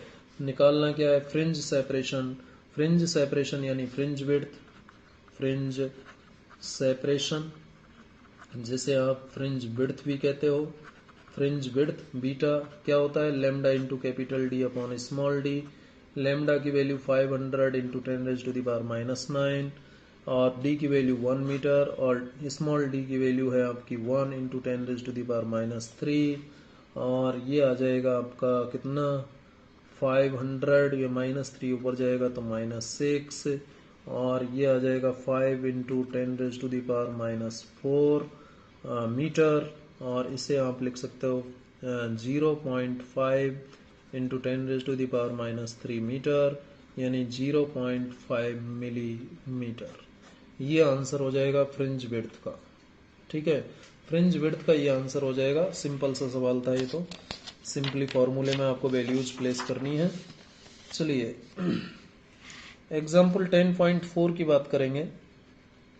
एग्जाम्पल 10.4 की बात करेंगे। 10.4 हालांकि हमने ऑलरेडी डिस्कस कर लिया है, 10.4 का आंसर देख लेते हैं फिर भी। देखिए क्या है question. What is the effect on the interference fringes in a Young's double slit experiment due to each of the following operations? Young's double slit experiment में जो इंटरफेरेंस फ्रिंजेस बनती हैं उस पर क्या प्रभाव होगा यदि आप ये ऑपरेशंस करते हैं। Number A, screen is moved away from the plane of the slits. यदि स्क्रीन को दूर ले जाया जाता है स्लिट से, यानी कैपिटल डी को आप बढ़ा रहे हो और कैपिटल डी बढ़ेगा तो बीटा बढ़ जाएगा, और बीटा बढ़ जाएगा तो आप जानते हैं फ्रिंज चौड़ाई बढ़ेगी, यानी ओवरलैपिंग हो जाएगी फ्रिंजेस की, फ्रिंजेस मिक्स हो जाएंगी, यानी आपको you will not get proper और सस्टेन्ड इंटरफेरेंस पैटर्न। ये आंसर हो गया, कई बार हम बात कर चुके हैं इसके बारे में। B, the monochromatic source is replaced by another monochromatic source of shorter wavelength. तो beta is directly proportional to lambda, ये आप जानते हो, ये मैंने आपको बताया है। ऊपर वाले में तो लागू हो गया, beta is directly proportional to capital D, यहाँ beta is directly proportional to lambda. तो जब लेमडा को बी में आप क्या कर रहे हैं, लेमडा को आप डिक्रीज कर रहे हैं, ठीक है, शॉर्टर वेवलेंथ से रिप्लेस कर रहे हैं। लेमडा डिक्रीज होगा तो बीटा क्या हो जाएगा, डिक्रीज हो जाएगा, और बीटा डिक्रीज होने का मतलब फ्रिंज विड्थ डिक्रीज हो जाएगी, और फ्रिंज विड्थ डिक्रीज होने का मतलब तो क्या हो जाएगा, फ्रिंज विड्थ डिक्रीज होने का मतलब है कि जो आपका इंटरफेरेंस पैटर्न है वो प्रॉपर और सस्टेन नहीं रह पाएगा। ठीक है, ये हो गई बात। Separation between two slits is increased, यानी सेपरेशन बिटवीन टू स्लिट्स का मतलब स्मॉल डी की बात कर रहा है, स्मॉल डी को बढ़ाया जाता है तो बीटा डिक्रीज हो जाएगा, और बीटा डिक्रीज हो जाएगा। सेपरेशन डिक्रीज होने का मतलब यह है कि इंटरफेरेंस पैटर्न बहुत कम शार्प हो जाएगा। ठीक है, जैसे कि इसमें भी बीटा डिक्रीज हो रहा था, यहाँ भी बीटा डिक्रीज हो रहा है डी बढ़ाने से, तो फ्रिंज पैटर्न जो है उसकी जो इंटेंसिटी है वो कम हो जाएगी, लेस शार्प हो जाएगा, आप ये कह सकते हो। और जब लेस शार्प हो जाएगा तो फ्रिंजेस जो है डिसअपियर होने लगेंगी, और जो फ्रिंज पैटर्न है वो प्रॉपर और सस्टेन नहीं रह पाएगा। ठीक है, the source slit is moved closer to the double slit plane. जो सोर्स स्लिट है वो डबल स्लिट प्लेन के क्लोजर मूव की जाती है। मतलब क्या है, इसको हम डिस्कस कर लेते हैं। डी पार्ट की मैं बात कर रहा हूँ, ए बी सी मैंने ऑलरेडी आपसे डिस्कस कर चुका हूँ। डी पार्ट में क्या कह रहा है कि सोर्स स्लिट, यानी ये सोर्स है और ये यहाँ पर टू प्लेन स्लिट है, S1 S2, और ये स्क्रीन है। ठीक है, यही होता है। कह रहा है कि the source slit is moved closer to the double slit plane. ये डबल स्लिट प्लेन है और ये सोर्स स्लिट प्लेन है, ये इसके क्लोजर ले जाई जाती है, यानी ये डिस्टेंस कम कर रहे हो। आप जानते हो यदि इस डिस्टेंस को यदि आप स्मॉल डी से रिप्रेजेंट कर रहे हैं तो इसको हम वाई से रिप्रेजेंट करते हैं, और इसके लिए मैंने आपको कंडीशन बता रखी थी कि सोर्स से निकलने वाली लाइट की वेवलेंथ लैम्डा है और इस सोर्स की विड्थ स्मॉल ए है, तो लैम्डा अपॉन ए ग्रेटर देन इक्वल होना चाहिए किससे, स्मॉल डी अपॉन वाई से। और वाई की डी की जो है मैक्सिमम वैल्यू भी मैंने आपको बताई थी, डी की जो मैक्सिमम वैल्यू हो सकती है वो इतनी हो सकती है। अब देखिए, यदि आप y को डिक्रीज करोगे तो d डिक्रीज होगा, y डिक्रीज करने से d डिक्रीज होगा, यानी S1 S2 के बीच का डिस्टेंस डिक्रीज हो जाएगा। और जब s डिक्रीज होगा, ठीक है, जब S1 और S2 के बीच का डिस्टेंस डिक्रीज होगा, यानी S1 S2 के बीच का डिस्टेंस डिक्रीज होगा, तो देखिए lambda into capital D upon small D, जब डी डिक्रीज होगा तो बीटा इंक्रीज हो जाएगा, और बीटा इंक्रीज हो जाएगा तो फ्रिंज पैटर्न जो है, फ्रिंज विड्थ जो है बढ़ जाएगी, और फ्रिंज विड्थ बढ़ने का मतलब फ्रिंजेज की ओवरलैपिंग हो जाएगी, और फ्रिंजेज की ओवरलैपिंग होने का मतलब प्रॉपर और सस्टेन्ड इंटरफेरेंस पैटर्न नहीं मिल पाएगा। तो मैंने देखिए कैसे आपको बताया, आप स्मॉल ये y को डिक्रीज कर रहे हैं, y डिक्रीज करोगे तो ये d डिक्रीज होगा। ठीक है, y आपने डिक्रीज किया तो d डिक्रीज होगा। ठीक है, y डिक्रीज किया आपने, y डिक्रीज किया तो ये वैल्यू बढ़ जाएगी, आप ऐसे कह सकते हो। ठीक है या नहीं, y डिक्रीज करने से d अपॉन वाई बढ़ेगा, और d अपॉन वाई बढ़ने से ये जो d अपॉन वाई यदि बढ़ गया, d अपॉन वाई बढ़ गया तो लेमडा अपॉन ए से ज़्यादा हो सकता है वो वैल्यू, और जब लेमडा अपॉन ए से ये d अपॉन वाई ज़्यादा हो जाएगा तो उस केस में S1 और S2 तो कोहेरेंट भी नहीं हो पाएंगे। यदि आप इस पे भी नहीं जाना चाहें तो यहाँ से भी आंसर आ रहा है। देखिए इस पे मत जाइए, आप इसी से आंसर दीजिए। देखिए यहाँ पर दोबारा से देखिए, S को आप S1 S2 के क्लोज ले जा रहे हो तो Y डिक्रीज हो रहा है, और Y डिक्रीज होने का मतलब D अपॉन वाई इंक्रीज होगा। ठीक है, इसको आप थोड़ी देर के लिए मत सोचिए।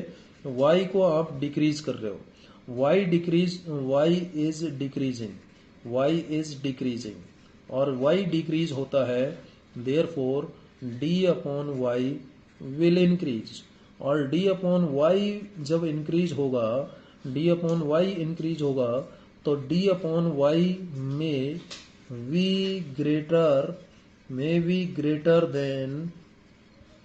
Then lambda upon a, lambda upon a. Then क्या होगा, यदि ऐसा हो गया then S1 and S2 will not be in spatial coherence। किस में नहीं होंगे, स्पेशियल कोहेरेंस में नहीं होंगे, और जब स्पेशियल कोहेरेंस में नहीं होंगे तो नो प्रॉपर और sustained interference pattern, no proper और sustained interference pattern will be obtained on screen।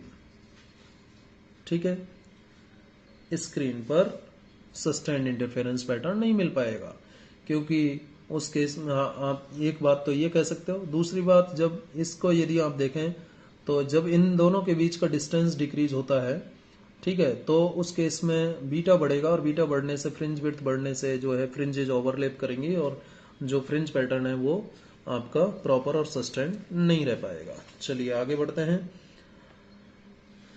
Part ई की बात करेंगे। पार्ट ई में क्या कह रहा है, देखिए, the width of the source slit is increased, width of the source slit is increased, what does it mean, width of the source slit is increased। तो इसी से आंसर मिल जाएगा।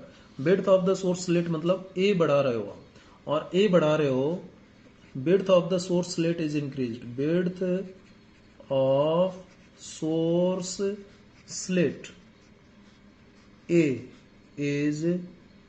is increased।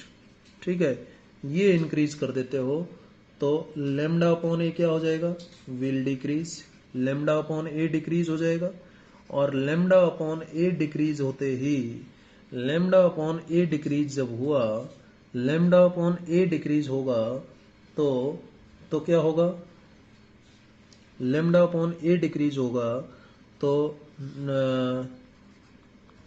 It will make d upon Y more effective. ठीक है, यानी ये ज्यादा हो जाएगा d अपॉन वाई। ठीक है, और उस केस में क्या होगा, फिर जब d लेमडा अपॉन ए डिक्रीज हो गया, लेमडा अपॉन ए डिक्रीज हो गया, लेमडा अपॉन ए डिक्रीज हो गया, तो ये देखिए d की जो वैल्यू आती है, मैक्सिमम वैल्यू, d की जो मैक्सिमम वैल्यू है वो कितनी है, lambda into Y upon small a. तो लेमडा अपॉन ए डिक्रीज हो रहा है तो d मैक्सिमम वैल्यू ऑफ जो d है ये क्या होगा, विल डिक्रीज, ये डिक्रीज हो जाएगा। और जब d मैक्सिमम डिक्रीज होगा यानी S1 S2 के बीच का डिस्टेंस डिक्रीज होगा तो फ्रिंज पैटर्न प्रॉपर रह पाएगा क्या, नहीं, फ्रिंज विड्थ बढ़ जाएगा, फ्रिंजेज ओवरलैप करने लगेंगे। ठीक है, जो फ्रिंज पैटर्न है वो लेस एंड लेस शार्प हो जाएगा, क्योंकि जो सोर्स स्लिट की विड्थ है वो इंक्रीज हो रही है। सोर्स स्लिट की विड्थ इंक्रीज होने से जो फ्रिंज पैटर्न है वो कम शार्प होगा। ठीक है, क्योंकि जब ज्यादा वाइड होगा, जब सोर्स स्लिट ज्यादा वाइड होगी तो ये जो कंडीशन है प्रॉपर और सस्टेन्ड इंटरफेरेंस पैटर्न के लिए, ये सेटिस्फाई नहीं हो पाएगी बेटा। तो जब ये कंडीशन सेटिस्फाई नहीं होगी, कौन सी कंडीशन, ये कंडीशन जब सेटिस्फाई नहीं होगी, ये कंडीशन सेटिस्फाई नहीं होगी तो प्रॉपर और सस्टेन्ड इंटरफेरेंस पैटर्न आपको नहीं मिलेगा।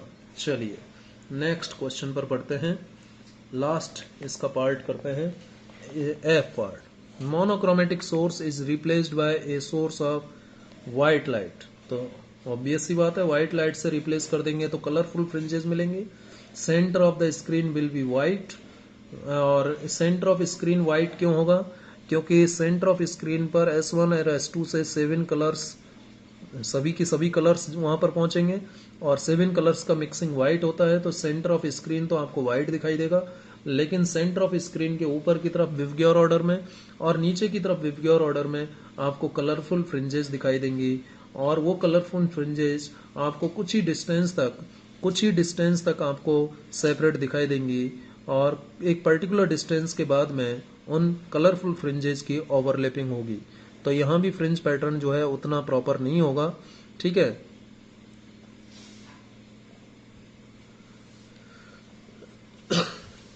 और जो रेड एंड होगा ना, व्हाइट फ्रिंज, जो रेड होगा वो क्लोजेस्ट होगा किसके? सेंट्रल व्हाइट फ्रिंज के, ठीक है।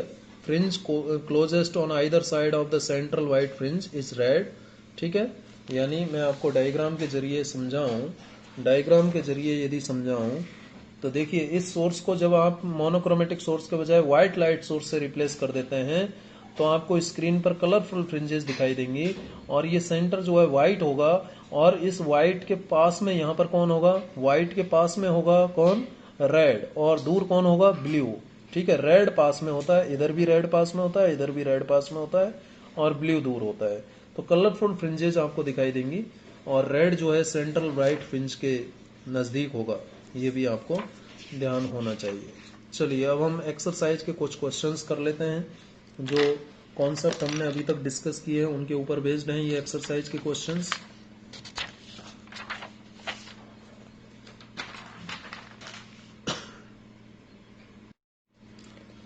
हाँ जी, exercise question number 10.1। Monochromatic light of wavelength 589 nanometre. एक मोनोक्रोमेटिक लाइट है जिसका वेवलेंथ 589 नैनोमीटर है। Is incident from air. कहां से इंसिडेंट की जाती है? एयर से इंसिडेंट की जाती है। On A water surface. Monochromatic light of wavelength 589 nanometer is incident from air on a water surface. What are the wavelength, frequency and speed of reflected and refracted light? Refractive index of water is 1.33। ठीक है, diagram बनाते हैं। तो question number में बात कर रहा हूँ 10.1। हम बात कर रहे हैं NCERT एक्सरसाइज की। किसकी बात कर रहे हैं? NCERT एक्सरसाइज, इसके क्वेश्चंस की बात कर रहे हैं हम, ठीक है। इसके क्वेश्चन नंबर 10.1 की हम यहाँ पर बात कर रहे हैं। 10.1 में ये कह रहा है कि एक मोनोक्रोमेटिक लाइट वाटर पर गिराई जाती है। मान लीजिए वाटर सरफेस है, ये पानी भरा हुआ है, ठीक है। ये पानी भरा हुआ है और इस पर ये मोनोक्रोमेटिक लाइट यहाँ से गिराई जाती है। इस मोनोक्रोमेटिक लाइट की वेवलेंथ कह रहा है वो 589 नैनोमीटर है। मैंने आपको हमेशा बताया है कि जैसा क्वेश्चन कह रहा है वैसा डायग्राम बनाइए, ठीक है। ये मोनोक्रोमेटिक लाइट जिसकी वेवलेंथ इतनी है, इसको वाटर सरफेस पर गिराया जाता है। एयर से वाटर में आ रही है, यहाँ एयर है, यहाँ वाटर है। वाटर का रिफ्रैक्टिव इंडेक्स आपको दे रखा है 1.33। एयर का आप जानते हैं 1 होता है, ठीक है। यानी रेयरर से डेंसर मीडियम में आ रही है। तो यदि ये नॉर्मल है तो ये लाइट इस तरीके से बेंड हो जाएगी टूवर्ड्स द नॉर्मल। रेयरर से डेंसर मीडियम में ये आ रही है, ठीक है। तो यहाँ पर हमें देखिए पूरी की पूरी लाइट रिफ्रैक्ट नहीं होती है, आप जानते हो। ये रिफ्रैक्टेड लाइट है, ये रिफ्रैक्टेड है। कुछ हिस्सा इसका रिफ्लेक्ट भी होगा, ये भी आप जानते हो, मैंने आपको ऑलरेडी बताया हुआ है। रिफ्लेक्टेड लाइट है ये, ठीक है। तो ये जो रिफ्लेक्टेड लाइट है और ये जो रिफ्रैक्टेड लाइट है, इसकी वेवलेंथ क्या होगी, दोनों की फ्रीक्वेंसी क्या होंगी और स्पीड क्या होंगी, ये हमें पता करना है। तो सबसे पहले तो हम बात कर लें रिफ्लेक्टेड लाइट। रिफ्लेक्टेड लाइट की बात कर लें। रिफ्लेक्टेड लाइट, रिफ्लेक्टेड लाइट में हम सबसे पहले बात करें वेवलेंथ, फ्रीक्वेंसी और स्पीड की। तो यदि आप स्पीड की बात करते हैं स्पीड की बात करते हैं तो स्पीड ऑफ रिफ्लेक्टेड लाइट की यदि हम बात करें, स्पीड ऑफ लाइट,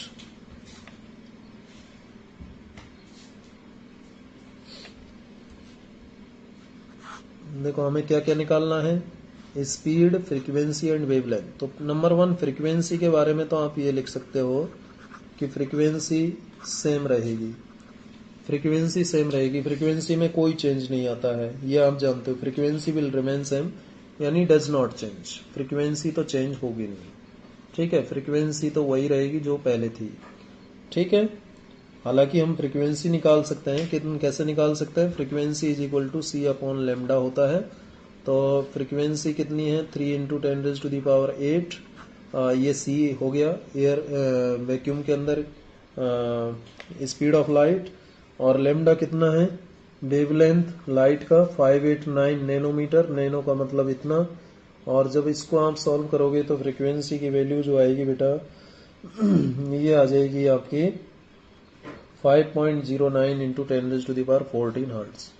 तो फ्रीक्वेंसी तो इतनी ही रहने वाली है, फ्रीक्वेंसी में कोई चेंज नहीं आएगा, फ्रीक्वेंसी चेंज नहीं होती है, रिफ्रैक्शन में भी रिफ्लेक्शन में भी फ्रीक्वेंसी वही रहने वाली है, ठीक है, फ्रीक्वेंसी में कोई चेंज नहीं आएगा। अब जो स्पीड ऑफ लाइट है, स्पीड ऑफ लाइट है रिफ्लेक्टेड लाइट के लिए हम यदि बात करें, स्पीड ऑफ लाइट कितनी होगी, स्पीड ऑफ कौन सी light, reflected light, reflected light की जो स्पीड होगी, ठीक है,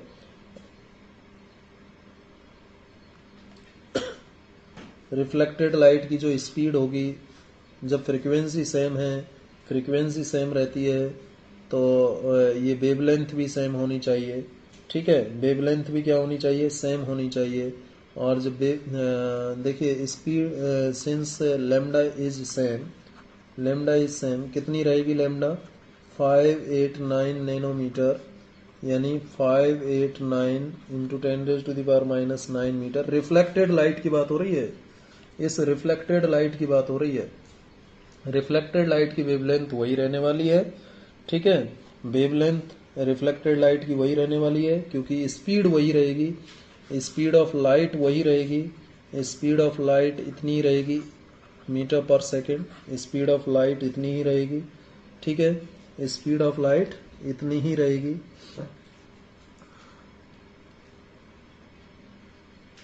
स्पीड ऑफ लाइट इतनी ही रहेगी, ठीक है, वेवलेंथ भी सेम रह गई, फ्रीक्वेंसी हमने निकाल ली, तीनों बातें आ गई।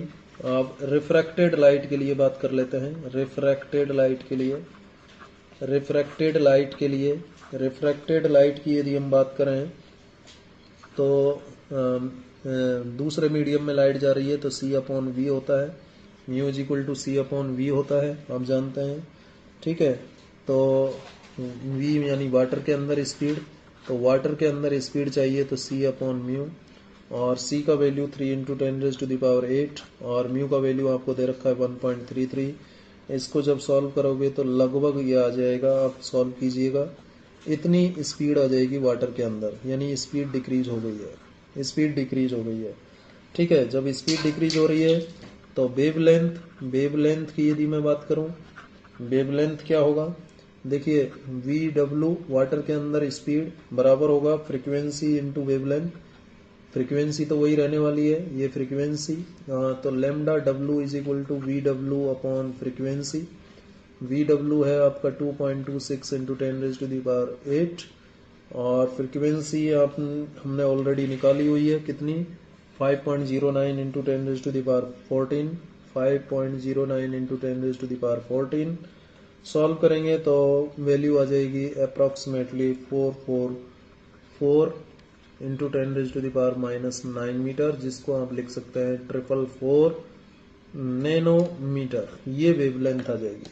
तो वेवलेंथ भी रिड्यूस हो गई, डिक्रीज हो गई, और आपकी स्पीड भी डिक्रीज हो गई, वेवलेंथ वाटर के अंदर कम हो गई, स्पीड कम हो गई, फ्रीक्वेंसी वही रहेगी, ठीक है। तो रिफ्लेक्टेड लाइट के केस में तो वही था सब कुछ। चलिए ये हमने रिफ्लेक्टेड और रिफ्रैक्टेड लाइट के लिए क्या निकालनी, फ्रीक्वेंसी, वेवलेंथ एंड स्पीड निकालनी। ठीक है, तो सिंपल सी कैलकुलेशन थी ये, तो mu is equal to c upon lambda से हो जाता है। क्वेश्चन बात करेंगे 10.2 की। 10.2 में हम बात करेंगे 10.2 क्या है, what is the shape of wave front in each of the following cases.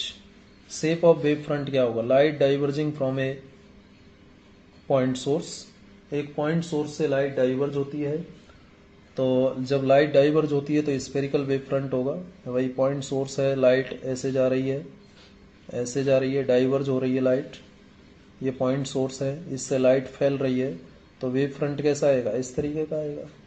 Spherical wave front कहेंगे इसको, क्या कहेंगे, स्फेरिकल वेव फ्रंट कहेंगे, तो स्फेरिकल वेव फ्रंट आंसर हो जाएगा इसका। ठीक है, light emerging out of a convex lens when A point source is placed at its focus.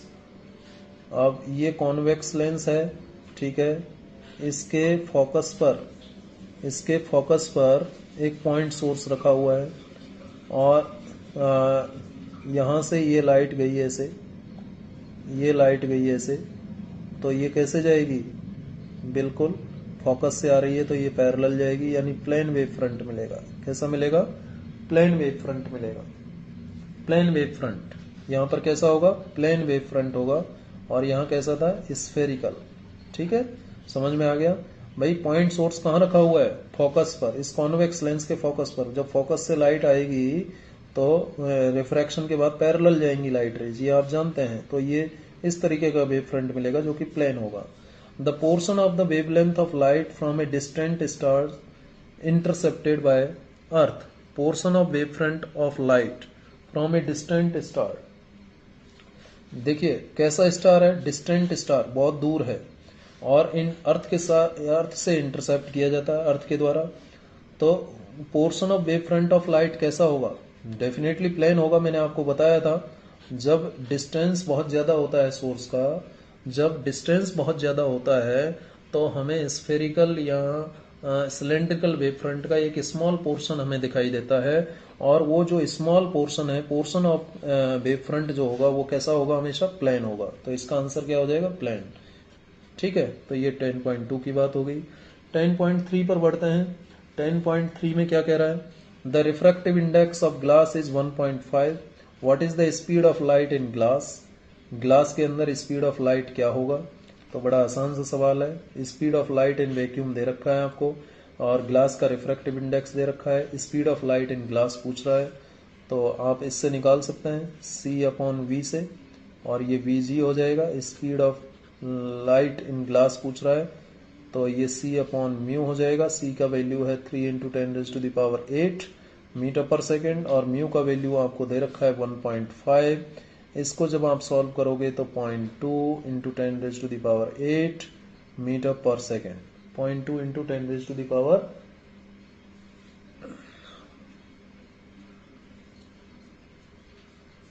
It is 1.5, हाँ 0.2 नहीं आएगा, ये 2 आएगा, पॉइंट हटाएंगे 30 होगा, और ये 2 × 10⁸ आएगा, 2 × 10⁸ आएगा, यानी वैक्यूम के अंदर इतना था, ग्लास के अंदर स्पीड जो है कम हो जाएगा। Is the speed of light in glass independent of the colour of light, क्या स्पीड ऑफ लाइट, जो कि ग्लास के अंदर स्पीड ऑफ लाइट है, वो लाइट के कलर पर डिपेंड नहीं करता। If not, which of the two colours red and violet travel slower in a glass prism. तो बताइए, speed of light in glass independent of colour of light, नहीं, no. Speed of light, मैंने आपको prism के बारे में बताया था, और प्रिज्म के बारे में बताया था, जब प्रिज्म की बात की थी तो अलग अलग कलर्स का रिफ्रैक्टिव इंडेक्स अलग अलग था। मैंने आपको, ध्यान कीजिए, इसको मैं डिस्कस कर लेता हूँ। 10.3 की मैं बात कर रहा हूँ, क्वेश्चन नंबर 10.3 की बात हो रही है, और पार्ट बी की बात हो रही है। पार्ट बी में कह रहा है कि ये speed of light in glass, speed of light in glass is independent of colour of light, no. हम कहेंगे speed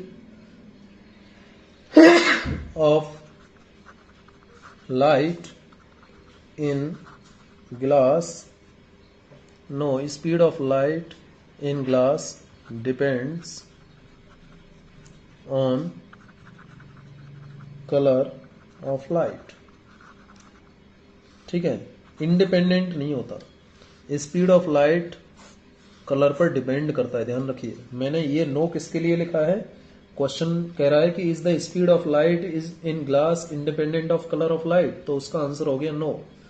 speed of light glass के अंदर उसके कलर पर डिपेंड करेगा, लाइट के कलर पर डिपेंड करेगा, कलर ऑफ लाइट।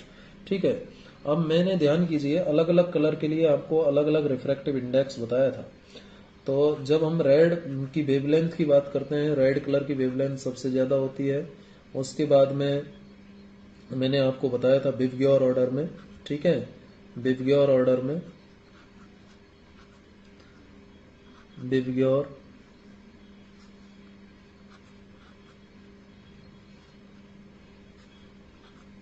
ये वॉयलेट, ये इंडिगो, ये ब्लू, ये ग्रीन, ये येलो, ये ऑरेंज, ये रेड, ये रिलेशन होता है। वॉयलेट की वेवलेंथ सबसे कम होती है और रिफ्रैक्टिव इंडेक्स वेवलेंथ के इनवर्सली प्रोपोर्शनल होता है, ये भी मैंने आपको बताया था। तो refractive index of red colour जो है सबसे कम होगा, ऑरेंज का उससे ज़्यादा होगा, येलो का उससे ज़्यादा होगा, ग्रीन का उससे ज़्यादा होगा रिफ्रैक्टिव इंडेक्स, ब्लू का उससे ज़्यादा होगा, और ब्लू से ज़्यादा होगा इंडिगो का, और सबसे ज़्यादा रिफ्रैक्टिव इंडेक्स वॉयलेट का होगा।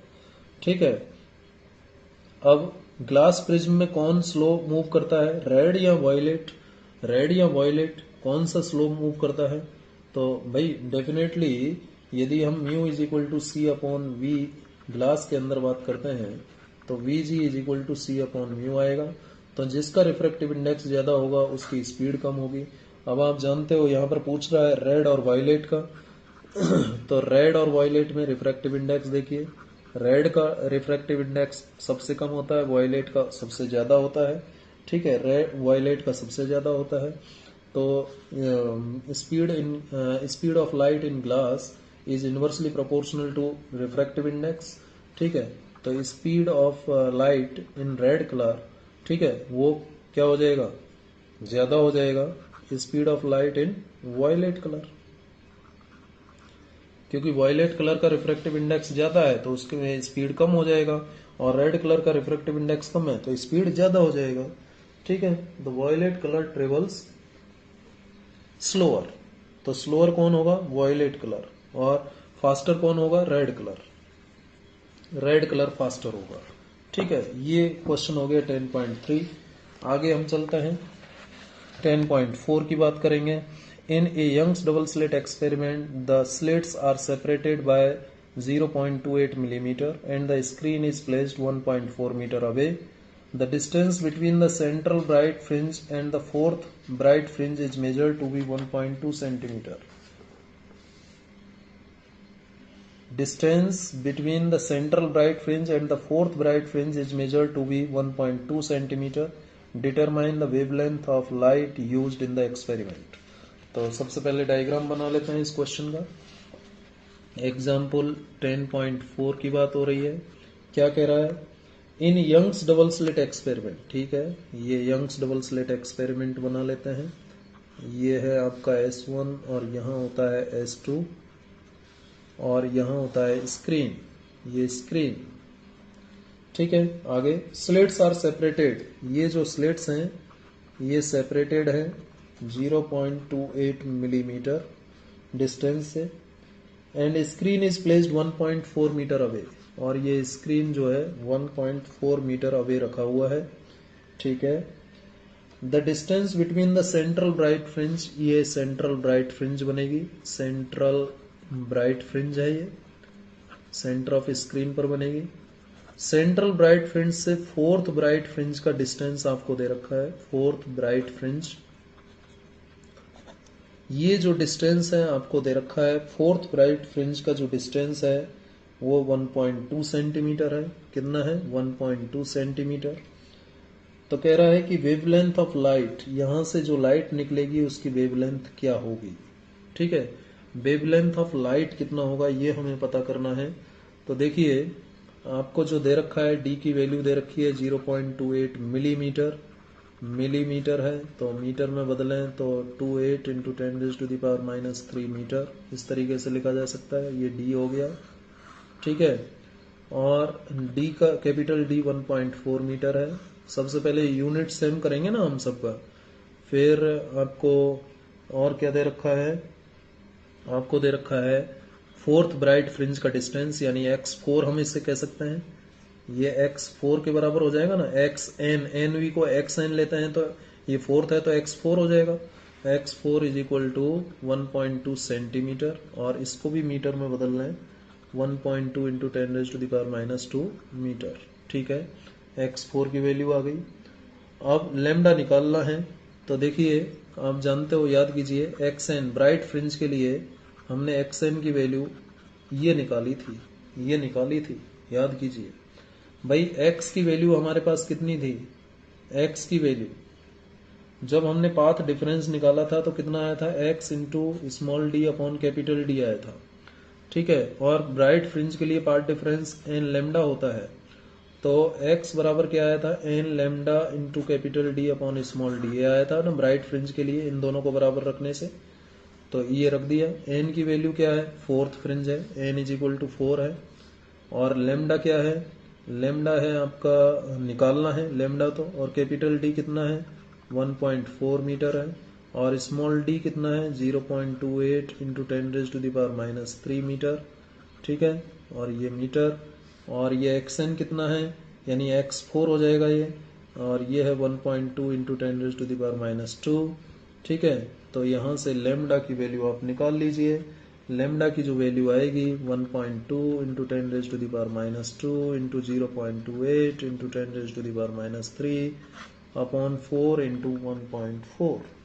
इसको जब हम सॉल्व करेंगे तो देखिए 14 से ये कैंसिल होगा, 2 एक पॉइंट है, ये 2 पॉइंट है, तो नीचे वही एक जीरो नीचे रहेगा और एक जीरो इसका रहेगा, तो 3, ये 2 जीरो ऊपर जाएंगे तो 10⁻² हो जाएगा बेटा ये पॉइंट हटाने पर।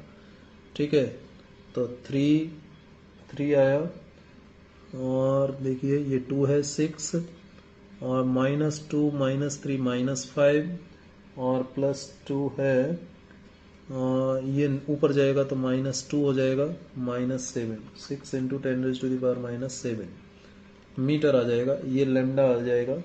और इसको आप एंगस्ट्रॉन्ग में लिखना चाहें तो आप जानते हो ये लेमडा इज इक्वल टू आप 6/10 इंटू 10⁻⁻8 मीटर लिख सकते हो।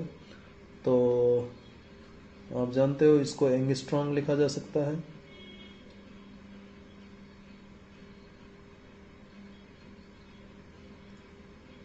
ठीक है, ये -8 मीटर है, यानी आप ऐसे भी लिख सकते हो 6000 एंगस्ट्रॉन्ग अप्रॉक्सीमेटली, यही हो जाएगा ना। -8 ये होता है, -8 और -5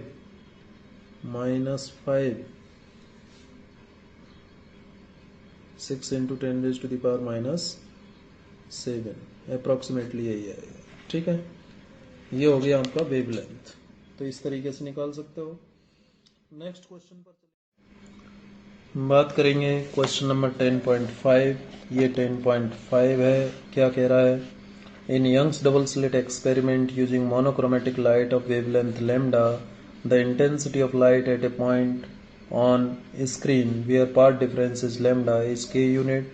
what is the intensity of light at a point where the path difference is lambda upon 3। चलिए करते हैं, आसान सा सवाल है, इंपॉर्टेंट भी है, क्वेश्चन आया हुआ है। देखिए ये क्वेश्चन कह रहा है, ये क्वेश्चन है हमारा, ये यंग्स डबल स्लिट एक्सपेरिमेंट की बात हो रही है। सोर्स से लेमडा वेवलेंथ निकल रही है, दोनों के बीच स्मॉल डी डिस्टेंस है, जहां पाथ डिफरेंस लेमडा है वह इंटेंसिटी के है, जहां पाथ डिफरेंस लेमडा है वह इंटेंसिटी के, जहां पाथ डिफरेंस लेमडा अपॉन 3 है वह इंटेंसिटी आपको फाइंड आउट करनी है। तो इसे करने के लिए आप देखिए, सिंस इससे आगे यदि हम करें, since I is equal to क्या है, I1 plus I2 plus 2√I1 I2 cos del होता है, और यहाँ पर I1 is equal to I2 को हम I0 मान लें, तो I की वैल्यू को हम इस तरीके से लिख सकते हैं, I0 प्लस 2 I0 स्क्वेयर ठीक है, कॉस डेल इस तरीके से लिखा जा सकता है। ये भी 2i0 कॉमन आ जाएगा, 1 प्लस कॉस डेल, इस तरीके से इसको लिखा जा सकता है। और यहाँ पर आप जानते हैं cos 2 theta is equal to 1 minus 2 cos square theta minus 1 होता है। ठीक है, तो कॉस थीटा की वैल्यू चाहिए तो आ जाएगा 2 cos square theta upon 2 minus 1, तो 1 प्लस कॉस थीटा आ जाएगा 2 कॉस स्क्वायर थीटा अपॉन 2, ये आ जाएगा। तो यहाँ पर लिख सकते हैं आप 2i0 और इसकी जगह लिख सकते हैं 2 कॉस स्क्वायर डेल अपॉन 2, ऐसे लिखा जा सकता है।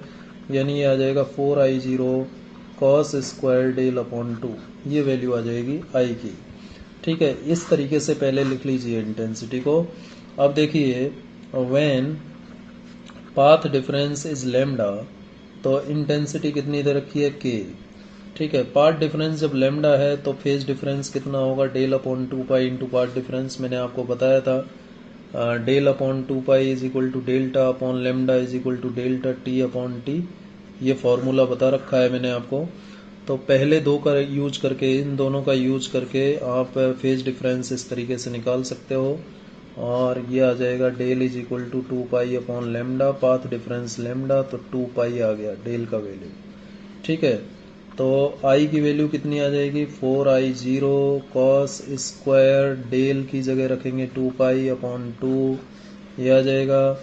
और जब डेल की देखिए पार्ट डिफरेंस लेमडा है तो i k है, तो i की जगह k लिख देंगे 4i0, और ये 2 से 2 कैंसिल हुआ, कॉस स्क्वायर पाई यानी -1 होल स्क्वायर आ जाएगा, यानी +1 आ जाएगा, k is equal to 4i0, और यहाँ से i0 की वैल्यू आ जाएगी k अपॉन 4।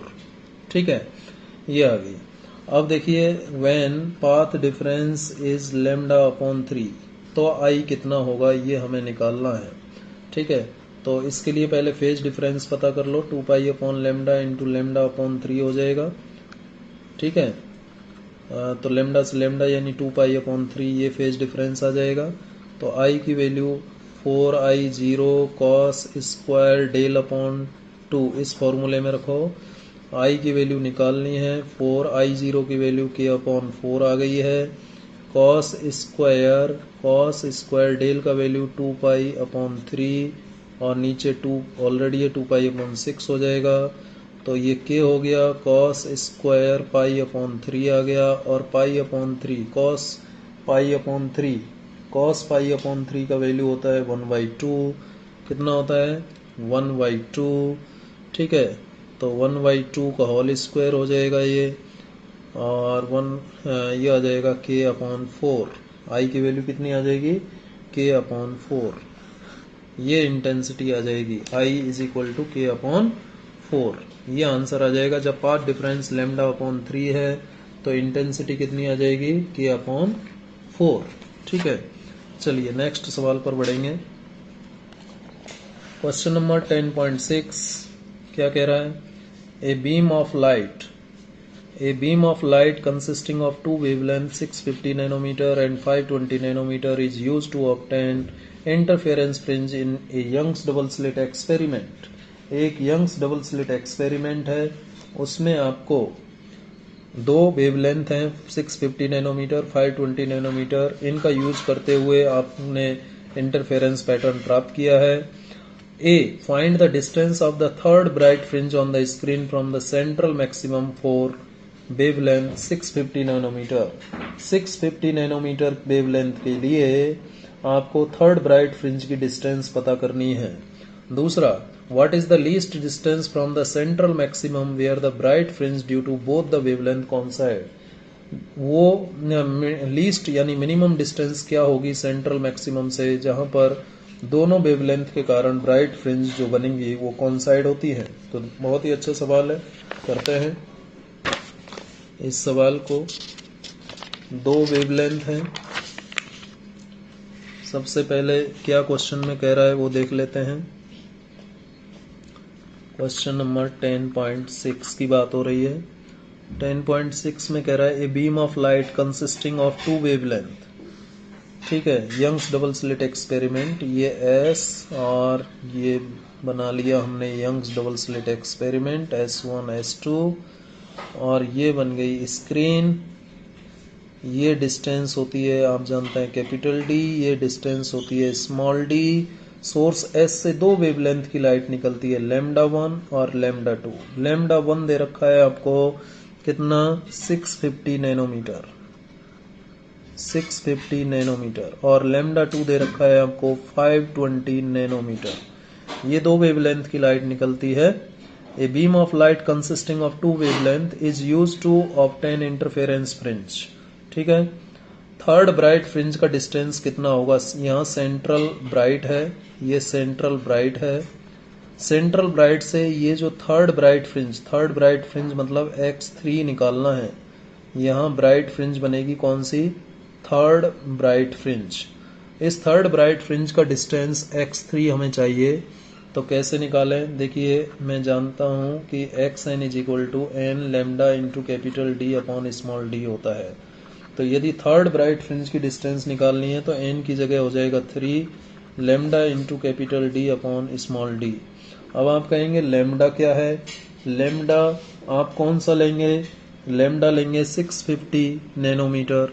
ठीक है, ये कह रहा है उस क्वेश्चन में, जो पार्ट ए है जिसमें आपको थर्ड ब्राइट फ्रिंज की डिस्टेंस निकालनी है, find the distance of the third bright fringe on the screen from the central maximum for wavelength 650 nanometre. यानी इसकी जगह आपको लेमडा की जगह 650 नैनोमीटर का यूज करना है, ये क्वेश्चन में कह रहा है।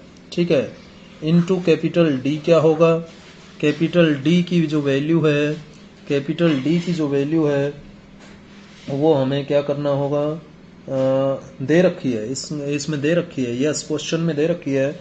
The distance between two slits, the distance between two slits question में गिवन है बेटा। कैपिटल डी की वैल्यू, कैपिटल डी की वैल्यू 120 सेंटीमीटर है, और स्मॉल डी की वैल्यू है आपको 2 मिलीमीटर। ये कैपिटल डी और स्मॉल डी आपको दे रखी है। The distance between two slits is 2 millimetre and the distance of screen from slit capital D is what, 120 centimetre. तो ये 120 सेंटीमीटर है, तो 120 इंटू 10⁻⁻² मीटर हो गया है, और ये डी है आपकी 2 मिलीमीटर, तो इसको इस तरीके से मीटर में लिख देंगे -3 मीटर। ठीक है, तो रख दीजिए कैपिटल डी का वैल्यू है 120 इंटू 10⁻⁻² मीटर, और स्मॉल डी है 2 इंटू 10⁻⁻³ मीटर। तो सॉल्व कर लें इसको अब, ये 2 से 60 हो जाएगा, और ये 120 हो जाएगा, ये देखिए ये 120 हो गया, 180 हो गया।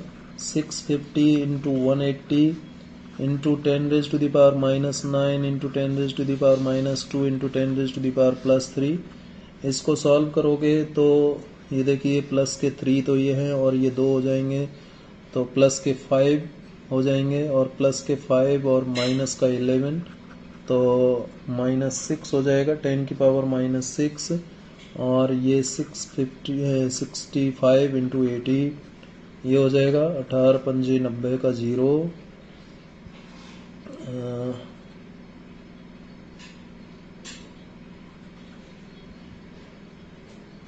117 इंटू 10⁻⁻6, और इसको लिखें तो इसको ऐसे भी लिखा जा सकता है 1.17 इंटू 10⁻⁻3 मीटर, या फिर लिख सकते हैं 1.17 मिलीमीटर। ये आ गया आपका x3, थर्ड ब्राइट फ्रिंज की डिस्टेंस आ गई सेंट्रल मैक्सिमा से। पार्ट बी की बात करेंगे इसमें, पार्ट बी क्या कह रहा है, पार्ट बी क्या कह रहा है, देखिए पार्ट बी क्या कह रहा है, what is the least distance, what is the least distance from the central maximum where the bright fringe due to both the wavelength coincide। दोनों वेवलेंथ के कारण, यानी सेंट्रल ब्राइट फ्रिंज से वो कौन सी मिनिमम डिस्टेंस होगी, ये सेंट्रल ब्राइट फ्रिंज है, यहां से वो कौन सी मिनिमम डिस्टेंस है, सेंट्रल ब्राइट फ्रिंज से वो कौन सी मिनिमम डिस्टेंस है जहां पर दोनों वेवलेंथ के कारण बनने वाला ब्राइट कॉन्साइड होगा। तो देखिए जब मान लेते हैं लेट मैक्सिमाज लिखेंगे हम let bright fringe due to let bright fringes, मान लेते हैं let bright fringes due to both wavelengths coincides at x distance, किस डिस्टेंस पर, x डिस्टेंस पर कोइंसाइड करती है। तो ब्राइट फ्रिंज हैं दोनों, तो देखिए मान लीजिए एक को मैं x1 ले लेता हूँ, एक को x2 ले लेता हूँ, और ये x के बराबर हैं यानी दोनों ये। अब यहाँ पर हो जाएगा n1, ठीक है, n1 lambda 1 into D upon small D, D capital D और स्मॉल डी तो वही रहेगा, और ये n2 हो जाएगा lambda 2 capital D upon small D हो जाएगा। यानी भाई कैपिटल डी यानी distance between slit and screen वही रहेगा और डिस्टेंस बिटवीन स्लिट वही रहेगा। दोनों ब्राइट फ्रिंज की डिस्टेंस कॉन्साइड करती हैं तो दोनों बराबर होंगी, यानी ये लिखा जा सकता है। और यहाँ से क्या आ जाएगा, यहाँ से आ गया n1 lambda 1 is equal to n2 lambda 2, ये आ गया, ठीक है, ये आ गया, ये कंडीशन निकल के आई n1 lambda 1 is equal to n2 lambda 2। अब ब्राइट फ्रिंज कॉन्साइड करेंगे, bright fringe will coincide at the least distance x, ठीक है। ब्राइट फ्रिंज किस डिस्टेंस पर कॉन्साइड कर रही है, x डिस्टेंस पर कॉन्साइड कर रही है। तो देखिए if bright fringes coincides at least distance, ठीक है, तो लीस्ट डिस्टेंस पर कॉन्साइड करने के लिए जो सेकंड ब्राइट फ्रिंज है उसकी वैल्यू क्या होनी चाहिए, n+1 होनी चाहिए या n1+1 होनी चाहिए। n2 सेकंड ब्राइट फ्रिंज की जो नंबर है, सेकंड ब्राइट फ्रिंज n2 का वैल्यू क्या होना चाहिए, n1+1 होना चाहिए, तभी तो कॉन्साइड करेंगी ना। n1 n2 से कॉन्साइड कब करेगी, जब n2 का वैल्यू n1+1 के बराबर है।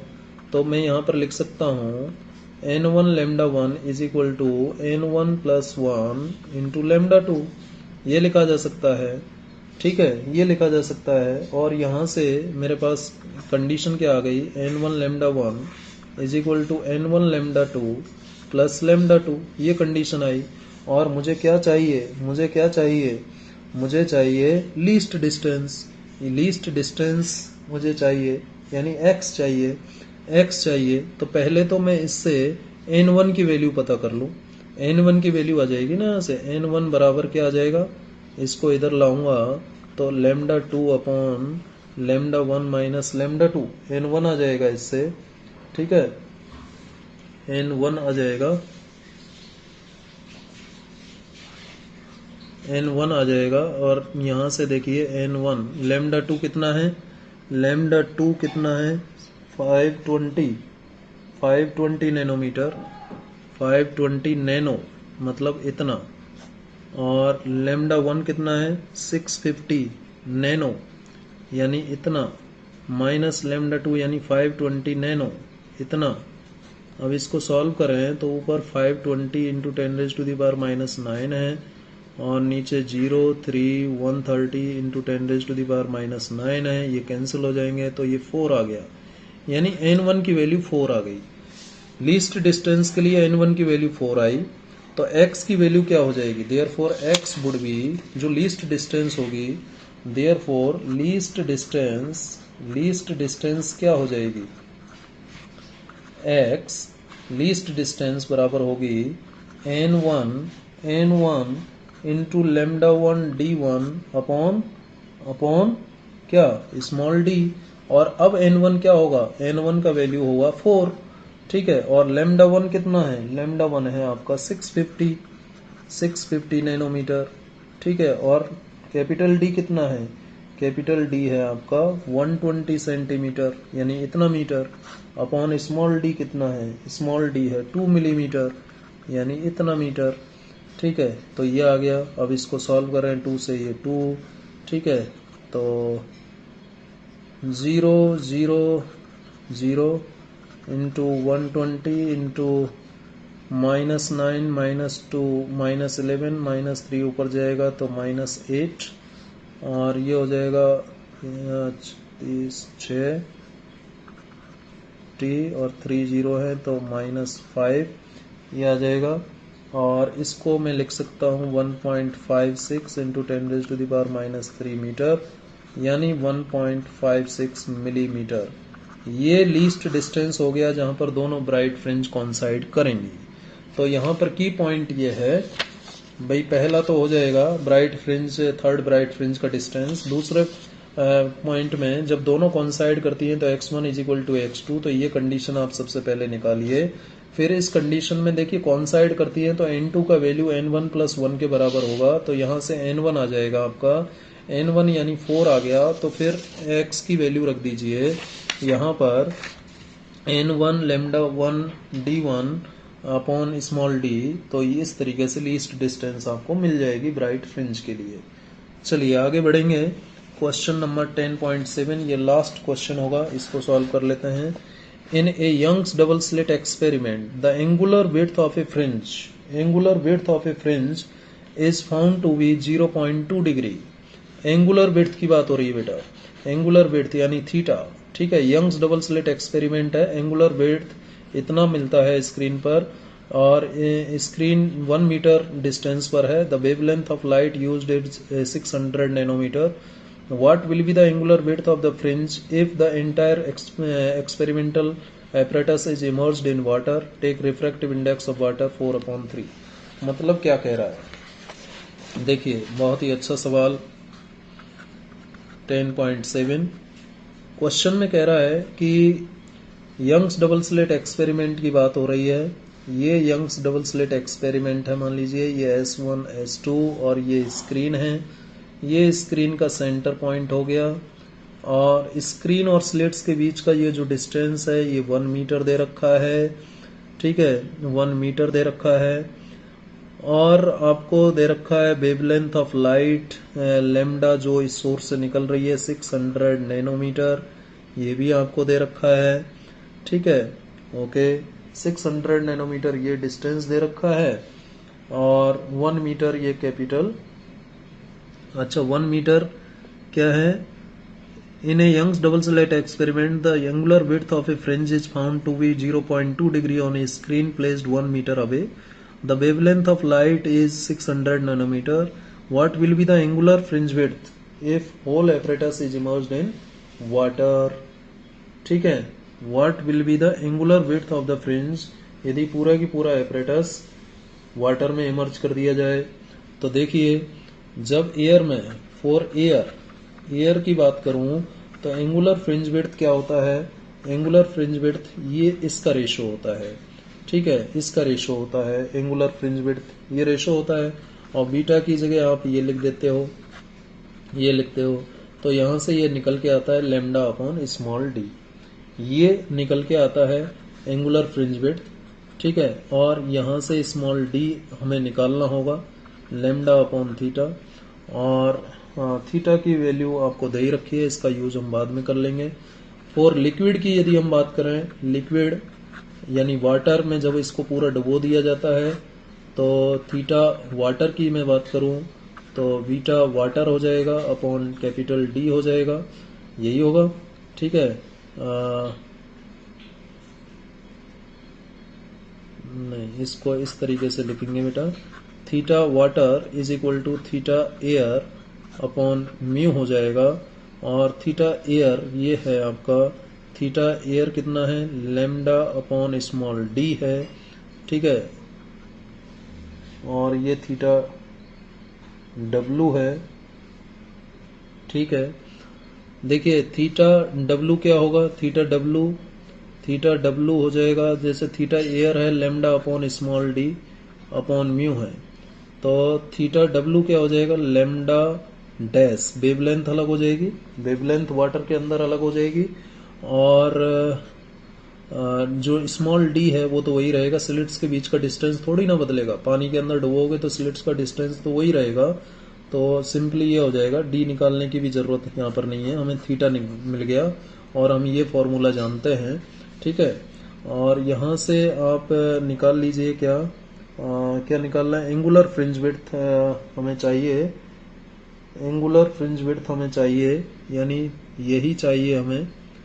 तो लेमडा डैश आप पहले निकाल लीजिए, लेमडा अपॉन म्यू हो जाएगा, लेमडा अपॉन म्यू हो जाएगा लेमडा डैश का वैल्यू। लेमडा डैश का वैल्यू ये हो जाएगा, तो सिंपली देखिए जब लेमडा अपॉन म्यू आ जाएगा लेमडा डैश, तो थीटा एयर यदि हम निकाल लें, थीटा एयर यदि हम निकाल लें, थीटा एयर के अंदर थीटा निकाल लें, एयर के अंदर थीटा हमें 0.2 डिग्री दे रखा है, 0.2 डिग्री दे रखा है, तो इसी फॉर्मूले से सीधे आ गया बेटा, इसी फॉर्मूले से आ जाएगा, हमें ये सब करने का जरूरत ही नहीं है। Theta W is equal to 0.2 degree दे रखा है, और ये mu refractive index of water 4/3 दे रखा है, तो ये कितना आ जाएगा अप्रोक्सीमेटली 6 यानी 0.15 डिग्री आ जाएगा, यानी वाटर के अंदर इतना एंगुलर फ्रिंज विड्थ आ जाएगा 0.15 डिग्री। तो ये सब करने की जरूरत हमें है ही नहीं, हम सीधे ये रिलेशन जानते हैं, ठीक है। थीटा एयर हमें दे रखा है, म्यू से डिवाइड कर दो तो ये आ जाएगा, तो इसकी फिर जरूरत ही नहीं है करने की, ठीक है। इस तरीके से आप निकाल सकते हैं। तो ये आज हमने बात की इंटरफेरेंस के थ्योरेटिकल पार्ट का, हमने डिस्कशन कंप्लीट किया है, और इससे रिलेटेड न्यूमेरिकल्स की भी हमने बात कर ली है। अब इस चैप्टर में केवल डिफ्रैक्शन वाला टॉपिक और बचा हुआ है, उसकी हम बात करेंगे नेक्स्ट लेक्चर में। Thank you.